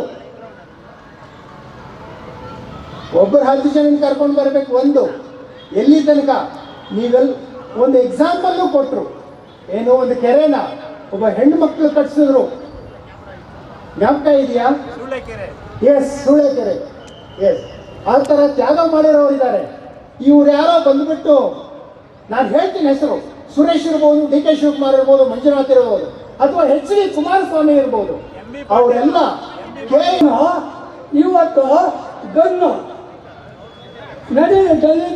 ಒಂದು 2,000 ಜನ ಹೋಗೋಣ, ಇಲ್ಲ 14 ದಿನ ಅರ್ಥ 2,000 ಜನಕ್ಕೆ ಊಟ ಆಗ್ತದೆ. ಈ ಬೋಳೆ ಮಕ್ಕಳು ಆಗ್ತಾನ? ಏನೂ ಇಲ್ಲ. ನಮ್ಮ ಕಷ್ಟ, ನಾವು ಭೂಮಿ ಇವಾಗ ಬಡ ರೈತರು ಮುನ್ನುಜ್ಜಿ ಜೀವನ ಮಾಡೋದಕ್ಕ ಈ ಅನ್ಯಾಯ ಮಾಡಬೇಕು ಅಂತ ಈ ನನ್ನ ಮಕ್ಕಳು ಹುಟ್ಟಿರೋದು. ಒಟ್ಟು ತಗೊಂಡು ಬರೋದು, ಒಟ್ಟು ತಗೊಂಡೋದು, ಅವ್ರಿಗೂ ಇವ್ರಿಗೂ 10 ಗಂಟೆಗೆ 8 ಗಂಟೆಗೆ ಎಣ್ಣೆಯಲ್ಲಿ ಮನೆ ಕೂತ್ಕೊಂಡ್ರೆ ಇವನು ಬರೋದು 11 ಗಂಟೆಗೆ. ಅಂಥ ಗಂಟ ನಾವು ರೈತರು ನಮ್ಮನ್ನೇ ಒಡ್ಡಿದಾಯ್ತು. ಮೀಡಿಯಾದಲ್ಲಿರ್ತಕ್ಕಂಥ ಕುಡಿದು ಕುಪ್ಪಳಿಸಿರ್ತಕ್ಕಂಥವ್ರನ್ನ ಇವ್ರು ತೋರಿಸ್ತಾರೆ ಹೊರತು ಈ ರೈತರ ಒಂದು ಸಂಘಟನೆ ಏನಾಗಿದೆ, ಏನು ಮಾಡ್ತಾ ಇದ್ದಾರೆ, ಅಂಜನಹಳ್ಳಿ ಗ್ರಾಮದಲ್ಲಿ ಏನಾಗಿದೆ, ಸರ್ಜಾಪುರ ಹೇಗಿದೆ, ಸರ್ಜಾಪುರ ಹೋಗಲಿ ಇಡೀ ನಮ್ಮ ಏಷ್ಯಾ ಖಂಡದಲ್ಲೇ ಎಷ್ಟು ಬೆಲೆ ಬಾಳ್ತಕ್ಕಂಥ ಒಂದು ಜಮೀನು ಅಂತ ಈಗಾಗಲೇ ಎಲ್ಲ ಮಾಧ್ಯಮಗಳಲ್ಲಿ ಗೊತ್ತಾಗಿದೆ, ಭಾರತದಲ್ಲಿ ಎಲ್ಲ ಗೊತ್ತಾಗಿದೆ. ಇಂಥ ಒಂದು ಹೈಯೆಸ್ಟ್ ಜಮೀನು ಬೆಲೆ ಬಾಳ್ತಕ್ಕಂಥ ಜಮೀನನ್ನು ಈ ನಮ್ಮ ಕೈಗಾರಿಕೋದ್ಯಮ ಅಂತ ಹೇಳ್ಬಿಟ್ಟು ಇದನ್ನ ಕನ್ವರ್ಟ್ ಮಾಡಿಬಿಟ್ಟು ಇದು ಒಂದು ದಂಧೆ ಮಾಡಿ, ಈ ದಂಧೆಯಲ್ಲಿ ಕೋಟ್ಯಾಂತರ ಹಣವನ್ನು ಲೂಟಿ ಮಾಡಿ ತಮ್ಮ ಸ್ವಾರ್ಥಕ್ಕೂ ಹಾಗೂ ರಾಜಕೀಯ ಜೀವನಕ್ಕೂ ರೈತರ ಮೇಲೆ ಹೊಡಿತಕ್ಕಂಥ ಒಂದು ದುಶ್ಚಟವನ್ನು ಮಾಡಿದ್ದಾರೆ. ಇವರ ಒಂದು ದುಶ್ಚಟಕ್ಕೆ ರೈತರ ಬಲಿಯಾಗಬೇಕಾದ್ರೆ ಬಟ್ ಆವಾಗ ಎಲ್ಲ ಪಕ್ಕ ಊರವ್ರು ಏನಂತೂ ಈ ಬೀಕನೋಸಲ್ಲಿ ಆ ಕಡೆ ಯಾರ್ಯಾರು ಬಂದಿಲ್ವೋ ಅವರೆಲ್ಲ ಅನ್ಕೊಂಡ್ರು ನಮ್ದೆಲ್ಲ ಇಲ್ಲ ಅವ್ರಿಗೆ ಮಾತ್ರ ಇದೆ ಅಂತ ಅನ್ಕೊಂಡ್ರು. ಆದರೆ ಇದು ಇನ್ನೂ ಹೋಗ್ತಾ ಇನ್ನೂ ಜಾಸ್ತಿ ಆಗುತ್ತೆ ಹೊರತು ಕಮ್ಮಿ ಅಂತೂ ಆಗಲ್ಲ. ಒಂದು ನೆನ್ಪಿಟ್ಕೊಳ್ಳಿ, ಸ್ಟಾರ್ಟಿಂಗು ನಾವು ಅಸೆಂಬ್ಲ್ ಆದಾಗ ಎಲ್ಲ ಬಂದಿದ್ದು ಒಂದು 300ರಿಂದ 400 ಜನ ಬಂದರು. ಆಮೇಲೆ ಹೋಗ್ತಾ ನಮ್ಗೆ ಬಿಡು, ನಮ್ಮದು ಇರಲ್ಲ, ನಮ್ಮ ಲಿಸ್ಟಲ್ಲಿ ಇಲ್ಲ ಅಂತ ಬಿಟ್ಬಿಟ್ರು. ಆದರೆ ಆ ಥರ ಮಾಡಬೇಡಿ. ಅದರಿಂದ ಆಗೋದು ಪ್ರಾಬ್ಲಮ್ ಏನಂದರೆ ಅವ್ರಿಗೆ ನಮ್ಮಲ್ಲಿ ಒಗ್ಗಟ್ಟಿಲ್ಲ, ರೈತರಲ್ಲಿ ಒಗ್ಗಟ್ಟಿಲ್ಲ ಅಂತ ಹೇಳಿದ್ರೆ ಗೌರ್ಮೆಂಟ್ಗೆ ನಾವು ಕೇವಲ ಆಗೋಗ್ತೀವಿ. ಸೊ ಇದೇ ಥರ ಇದೆ. ಒಂದ್ಸರಿ ಏನು ಮಾಡಿದ್ರು, ಎಲ್ಲರೂ ಸೇರಿ KID ಆಫೀಸ್ ಹತ್ರ ಹೋಗೋಣ ಅಂತ ಹೇಳಿ ಎಲ್ಲ ಅಸೆಂಬ್ಲ್ ಆಗಿ ಸುಮಾರು ಒಂದು 200ರಿಂದ 300 ಜನ ಹೋದ್ವಿ. ಅಲ್ಲಿ ಕೈಯಲ್ಲಿದೆ ಸರ್ಕಾರ. ಈಗ ನಾವು ಓಟ್ ಹಾಕಿ ಅವರು ಕುಡಿಸಿರೋರ ಕೈಯಲ್ಲಿದೆಯಾ ಇಲ್ಲ ನಮ್ಮ ಕೈಯಲ್ಲಿದೆಯಾ? ಅವರು ನಮ್ಮಲ್ಲೇ ಓಟ್ ತಗೊಂಡು ಅವರೇ ಒಂದು ರೀತಿಯಾದಂಥ ಒಂದು ಆಕ್ಷನ್ ತಗೊಂಡ್ಬರ್ತಾರೆ, ಸಿದ್ಧಾಂತಗಳನ್ನ. ನಮಗೆ ಅವರೇ ಕೊಡಿಲ್ಲ ಜಮೀನು. ನಮ್ಮ ತಂದೆ ತಾಯಿ ಕಷ್ಟ ಬಿದ್ದು ಬೆವರು ಸುರಿದು ನಮಗೆ ಬೇರೆ ಕಡೆಯಿಂದ ಒಂದು ಮೀಡಿಯೇಟ್ರಿಂದ ನಮಗೆ ತೆಗೆದುಕೊಟ್ಟಿದ್ದಾರೆ. ನಾವು ದುಡ್ಡು ಕೊಟ್ಟಿದ್ದೀವಿ, ಅದಕ್ಕೆ ಅದು ಸುತ್ತು ನಮ್ಮದೇ. ಅದರಿಂದ ನಾವು ಯಾರಿಗೂ ಅಂಜಿ ಅವ್ರಿಗೆ ಸುತ್ತನ್ನು ಕೊಡೋದಕ್ಕೆ ಕೊಡೋಕ್ ಚಾನ್ಸ್ ಇಲ್ಲ. ಯಾರು ಬೆದರಿಸಿದ್ರು ನಾವು ಬೆದರ್ಸಕ್ ಹೋಗ್ಬಾರ್ದು. ಕೋರ್ಟಲ್ಲಿ ನಮ್ಗೆ ಅಂದ್ಕೊಂಡು ಭಾರತ್ ಮಾತೆಗೆ ಜೈ ಅಂತ ಘೋಷಣೆ ಹಾಕಿ ನಮ್ಮ ಸೊತ್ತಲ್ಲಿ ನಿಂತ್ಕೋಬೇಕು. ಯಾವ ರೆವೆನ್ಯೂ ಡಿಪಾರ್ಟ್ಮೆಂಟ್ ಬಂದ್ರು, ಯಾವ ಅಥಾರಿಟಿ ಆಫ್ ದಿ ಪರ್ಸನ್ ಬಂದ್ರು ನಾವು ಅಲ್ಲಿ ವಿಚಾರಿಸಬಾರ್ದು. ನಮ್ದು ನೋಡೋ ನಮ್ಗೆ ನೀನು ಕೊಡಿಲ್ಲ, ನೀನು ಕೊಟ್ಟಿದ್ಯಾ? ರೆವೆನ್ಯೂ ಡಿಪಾರ್ಟ್ಮೆಂಟ್ ಕೊಟ್ಟಿದ್ದೀರಾ ಇಲ್ಲ ಪೊಲಿಟಿಕಲ್ ಲೀಡರ್ ಕೊಟ್ಟು? ಯಾರು ಕೊಟ್ಟಿದ್ದಾರೆ? ನಮ್ಮಪ್ಪ ನನಗೆ ಬರ್ಕೊಟ್ಬಿಟ್ಟು ಹೋಗಿದ್ದಾನೆ, ದುಡ್ಡು ಕೊಟ್ಟಿದ್ದಾನೆ. ಆಧಾರ ಇಟ್ಕೊಂಡ್ರೆ ಇದು 2 ಮಾತನ್ನ ಮಾತಾಡಿ ಆ ರೀತಿ ಹೋರಾಟವನ್ನ ಮಾಡ್ಕೊಂಡು ಬಂದ್ರೆ ನಾವು ಮುಂದಕ್ಕೆ ಗೆಲ್ಲುವಂತ ಸಾಧ್ಯತೆ ಇರ್ತದೆ ಸ್ನೇಹಿತರೆ, ಇಲ್ಲಾಂದ್ರೆ ಆಗೋದಿಲ್ಲ. ಆಮೇಲೆ ಈಗ ಏನು ಅಂದೇನಹಳ್ಳಿಯಲ್ಲಿ ಮೊನ್ನೆ ಡ್ರೋನ್ ಸುಟ್ಟಾಕಿದ್ದು ಅದು ತುಂಬಾ ಒಳ್ಳೆ ಕೆಲಸ ಆಯಿತು. ಆಮೇಲೆ ನಾವು ಏನು ಪ್ರತಿಯೊಂದು ಹಳ್ಳಿಗೂ ನಾವು ಭೇಟಿ ಕೊಟ್ಟಿದ್ದೀವಿ. ಅಲ್ಲಿನ ರೈತರು ಯಾವ ರೀತಿ ಸ್ಪಂದನೆ ನೀಡಿದ್ದಾರೆ ಅನ್ನೋದು ಎಲ್ಲ ರೈತರಿಗೂ ತಿಳಿದಿದೆ. ಆಮೇಲೆ ಈಗ ಈ ಸಭೆ ಏನು ಸೇರಿದ ಉದ್ದೇಶ ಅಂದರೆ ನಾವು ಸರ್ಕಾರಕ್ಕೆ ಎಚ್ಚರಿಕೆ ಕೊಡುವಂಥ ಕೆಲಸ ಆಗ್ತದೆ. ನಮ್ಮ ಪ್ರಾಣ ಕೊಡ್ತೀವಿ, ಭೂಮಿ ಕೊಡೋದಿಲ್ಲ ಅನ್ನೋವಂಥ ಸಂದೇಶ ಸರ್ಕಾರಕ್ಕೆ ಹೋಗಬೇಕು ಅನ್ನೋ ನಿಟ್ಟಿನಲ್ಲಿ ಈ ಕಾರ್ಯಕ್ರಮ ಆಯೋಜಿಸಿದ್ದೇವೆ. ಮುಂದೆ ಈ ಕಾರ್ಯಕ್ರಮ ಆದ ನಂತರ ಏನು ಒಂದು ಸಮಸ್ಯೆ ಬರುತ್ತೆ ನಮಗೆ. ಈ ಸಮಾವೇಶ ಆದಮೇಲೆ ಏನು ಮಾಡಬೇಕು ನಾವು ಅನ್ನೋ ಸಮಸ್ಯೆ ಬರುತ್ತೆ. ಕಾನೂನು ಹೋರಾಟ, ಕಾನೂನಾತ್ಮಕವಾಗಿ ಓಡಾಡುವಂಥ ಕೆಲಸ ಆಗುತ್ತೆ. ಆಮೇಲೆ ಈ ಒಂದು ತಾಲೂಕಿನಲ್ಲಿ ಈಗ ಸರ್ಜಾಪುರ ಸುತ್ತಮುತ್ತಲು ಅತ್ಯಂತ ಫಲವತ್ತಾದಂತಹ ರೈತರು ಈಗಾಗಲೇ ಉಳುಮೆ ಮಾಡ್ತಿದ್ದಾರೆ. ಇಲ್ಲಿ ತೋಟಗಾರಿಕೆಯನ್ನ ಹಾಗೆ ಪುಷ್ಪೋದ್ಯಮವನ್ನ ನಡೆಸ್ತಾ ಇದ್ದಾರೆ. ಇದರ ನಡುವೆ ರಾಜ್ಯ ಸರ್ಕಾರ ಅವೈಜ್ಞಾನಿಕವಾಗಿ ಸ್ವಿಫ್ಟ್ ಸಿಟಿ ಮಾಡಲು ಹೊರಟಿದೆ. ಎಲ್ಲೋ ಒಂದು ಕಡೆ ಬಂಡವಾಳ ಶಾಹಿಗಳ ಪರ ರಾಜ್ಯ ಸರ್ಕಾರ ವರ್ತಿಸ್ತಾ ಇದೆಯಾ, ಹಾಗೆ ಕಿಕ್ ಬ್ಯಾಕ್ ಪಡಿತಿದೆ ಎನ್ನುವಂತಹ ಅನುಮಾನಗಳನ್ನು ಕೂಡ ಬಹುತೇಕ ನಾಯಕರು ವ್ಯಕ್ತಪಡಿಸ್ತಾರೆ. ಇದು ಸಂಪೂರ್ಣವಾಗಿ ಇದೊಂದು ಹಸಿರು ವಲಯವಾಗಿದೆ. ಈ ಒಂದು ವಲಯವನ್ನ ಬದಲಾಯಿಸಿ ಈಗ ಕೈಗಾರಿಕಾಕರಣ ಮಾಡಲು ಹೊರಟಿದ್ದಾರೆ. ಈ ಭಾಗದಲ್ಲಿ ಹೇಗೆಲ್ಲ ತೋಟಗಾರಿಕೆಯನ್ನ, ಹೇಗೆಲ್ಲ ಉಳುಮೆಯನ್ನ ಮತ್ತು ರೈತ ಹೇಗೆಲ್ಲ ಬೆಳೆ ಬೆಳೀತಿದ್ದಾನೆ ಎನ್ನುವಂತ ಆ ಎಲ್ಲ ಡ್ರೋನ್ ದೃಶ್ಯಗಳನ್ನ ನೋಡೋ ಬಿಡೋದಿಲ್ಲ. ನಾನು ಕೇಂದ್ರ ಸರ್ಕಾರದಲ್ಲೂ ಕೂಡ ಮಾತನಾಡ್ತೇನೆ ಅಂತೇಳಿ ಸಂಸದ ಡಾಕ್ಟರ್ ಮಂಜುನಾಥ್ ರವರು ಮಾತನಾಡಿದ್ದು ಹೀಗೆ. ಆನೇಕಲ್ ತಾಲೂಕಿನಲ್ಲಿ ಇವತ್ತು ಭೂಸ್ವಾಧೀನ ಅಂದರೆ ಕೃಷಿ ಮಾಡತಕ್ಕಂಥ ಜಮೀನನ್ನು ಭೂಸ್ವಾಧೀನ ಮಾಡಬೇಕು ಎನ್ನುವ ಪ್ರತಿಕ್ರಿಯೆಯನ್ನು ಏನು KIDB ಇವತ್ತು ಪ್ರಾರಂಭ ಮಾಡಿದೆ, ಅದನ್ನು ಇದನ್ನು ಈ ಹಂತದಲ್ಲೇ ಇದನ್ನು ಬಿಡಬೇಕು ಎನ್ನುವ ಒತ್ತಾಯವನ್ನು ನಾವು ಎಲ್ಲ ಮಾಡ್ತಾ ಇದ್ದೇವೆ. ಆಲ್ರೆಡಿ ಇಂಡಸ್ಟ್ರಿಯಲ್ ಝೋನ್ಸ್ ಏನಿದೆ ಅಲ್ಲಿ ಹೋಗಿ ನಾನು ಹಲವಾರು ಕಡೆ ಹೋಗಿದ್ದೇನೆ. ಸುಮಾರು ಎಕರೆಗಟ್ಟಲೆ ಖಾಲಿ ಇದೆ. ಅಥವಾ ನೀವು ಆಲ್ರೆಡಿ ಬೇರೆಯವ್ರಿಗೆ ಅಲಾಟ್ ಮಾಡಿ ಅದನ್ನು ಕಳೆದ 10-15 ವರ್ಷದಲ್ಲಿ ಅದನ್ನು ಉಪಯೋಗಿಸ್ತಾ ಇದ್ದರೆ ಬೇರೆಯವ್ರಿಗೆ ಅಲಾಟ್ ಮಾಡಿ.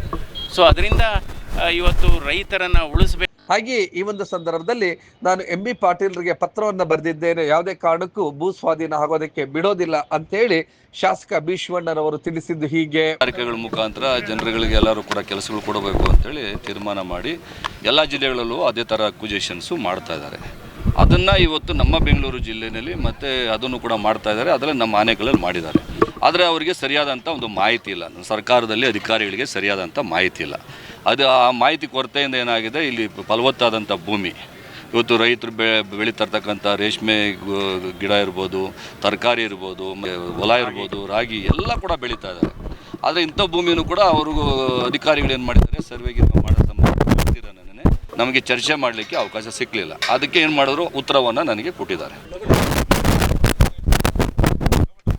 ಹಾಗೆಯೇ ಎಲ್ಲ ರೈತ ಮುಖಂಡರುಗಳು ಕೂಡ ರಾಜ್ಯ ಸರ್ಕಾರದ ವಿರುದ್ಧ ಗುಟುರು ಹಾಕಿದ್ದು ಹೀಗೆ. ಭೂ ಸ್ವಾಧೀನ ಮಾಡಿಕೊಳ್ಳಲಿಕ್ಕೆ ನಾವು ಬಿಡೋಕ್ಕಿಲ್ಲ, ನಿಮಗೆ ನಾವು ಎಲ್ಲ ರೀತಿಯಲ್ಲಿ ಸಹಕಾರ ಕೊಟ್ಟು ನಿಮ್ಮ ಜೊತೆಯಲ್ಲಿರ್ತೀವಿ ಅಂತ ಹೇಳಿದರೆ ಅವರಿಗೆ ನಮ್ಮ ರೈತರ ಪರವಾಗಿ ಅಭಿನಂದನೆ ಸಲ್ಲಿಸ್ತಾ, ಈ ಒಂದು ನಮ್ಮ ಭೂ ಸ್ವಾಧೀನವನ್ನು ನಮ್ಮ ಮೊದಲ ಬಾರಿ ಏನು 59-58 ಇರ್ತಕ್ಕಂಥದ್ದು, ಅವರು ಏನು ಮಾಡಿರ್ತಕ್ಕಂಥ ಸ್ವಾಧೀನತೆ ಅದೇ ರೀತಿ ನಾವು ನಮ್ಮ ಆನೇಕಲ್ ತಾಲೂಕಿನ ಜನಪರ ಸಂಘಟನೆಗಳಿವೆ, ಎಲ್ಲ ವರ್ಗದ ಜನರನ್ನು ಸೇರಿಸಿ ಈಗ ಇನ್ನೊಂದು 15 ದಿನಗಳಾಗಿ ನಮ್ಮ ಅತ್ತೆಬೆಲೆಯಲ್ಲೂ ಅಥವಾ ಸರ್ಜಾಪುರದಲ್ಲಿ ದೊಡ್ಡ ಒಂದು ರಸ್ತೆ ರೋಕೋ ಚಳವಳಿಯನ್ನು ಮಾಡಿರ್ತಕ್ಕಂಥ ಕಾರ್ಯಕ್ರಮ ಮಾಡ್ತೇವೆ.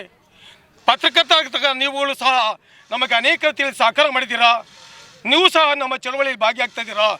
ಈ ಚಳವಳಿಯಲ್ಲಿ ಭಾಗಿಸಿರ್ತಕ್ಕಂಥ ಎಲ್ಲ ರೈತ ಬಂಧುಗಳಿಗೂ, ಸಂಘ ಸಂಸ್ಥೆಗಳಿಗೂ, ಎಲ್ಲ ಜನಪ್ರತಿನಿಧಿಗಳಿಗೂ ನಾವು ನಮಸ್ಕಾರ ಮಾಡುತ್ತಾ, ಬೆಂಗಳೂರು ಮಾರ್ಕೆಟ್ ಆಯಿತು, ಬೆಂಗಳೂರಲ್ಲೇ 2 ಮಾರ್ಕೆಟ್ ಇದೆ, 2 ತುಂಬ ಬರ್ತಾ ಇರೋದೆಲ್ಲನೂ ಆನೇಕಲ್ ತಾಲೂಕು ಭಾಗದೇ.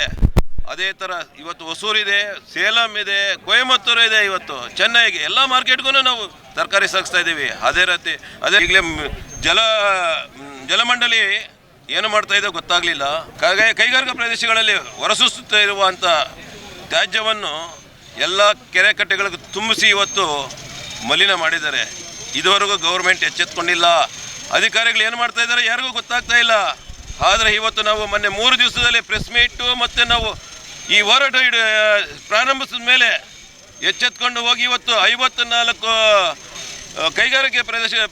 ಕೈಗಾರಿಕೆಗಳಿಗೆ 134 ಕೋಟಿ ರೂಪಾಯಿ ಇವತ್ತು ದಂಡ ವಿಧಿಸಿದ್ದೀರಾ. ಯಾಕೆ ಸ್ವಾಮಿ ವಿಧಿಸಿದ್ದೀರಾ ನೀವು? ಇಷ್ಟು ದಿವಸ ಕಣ್ಣು ಮುಚ್ಕೊಂಡೇನು ಹಾಲು ಕುಡಿತಾ ಇದ್ರಾ ಇಲ್ಲ ವಿಷ ಕುಡಿತಾ ಇದ್ರು ನೀವು? ಗೌರ್ಮೆಂಟ್ ಸಂಬಳ ಕೊಡ್ತಾ ಇರೋದು, ನೀವು ಅದನ್ನು ಫಸ್ಟ್ ಮಾಡಿ. ಮೊದಲು ಮೂಲ ಸೌಕರ್ಯ ಬೇಕು ಕೈಗಾರಿಕೆಯವ್ರಿಗೆ, ಅದು ಒದಗಿಸಿ ಫಸ್ಟು, ಆಮೇಲೆ ದಂಡ ಹಾಕೋದು. ಇನ್ನೊಂದು ನೆಕ್ಸ್ಟು ಬರೋ ನೀರನ್ನ ಎಲ್ಲಿ ಹೋಗ್ತಾ ಇದೆ ಅಂತ ಫಸ್ಟ್ ನೀವೇನೋ ಗಮನಿಸಿದ್ದೀರಾ? ಯಾವುದೋ ಏನು ಮಾಡ್ತಾ ಇಲ್ಲ. ನಾವು ಒಂದು ರಿಕ್ವೆಸ್ಟ್ ಮಾಡ್ತಾ ಇದ್ದೀವಿ.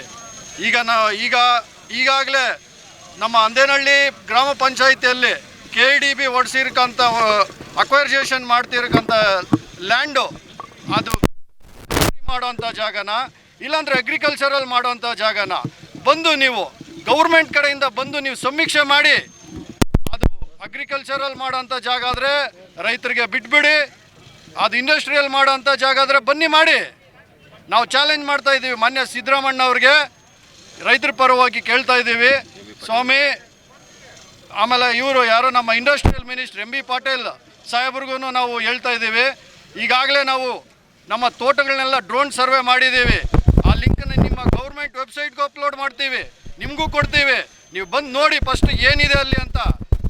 ಅಲ್ಲಿರೋದೆಲ್ಲನೂ ಹೂವಿನ ತೋಟ ಮತ್ತು ಪಾಲಿ ಹೌಸು, ರೇಷ್ಮೆ ಬೆಳೆ, ತೋಟಗಾರಿಕೆ.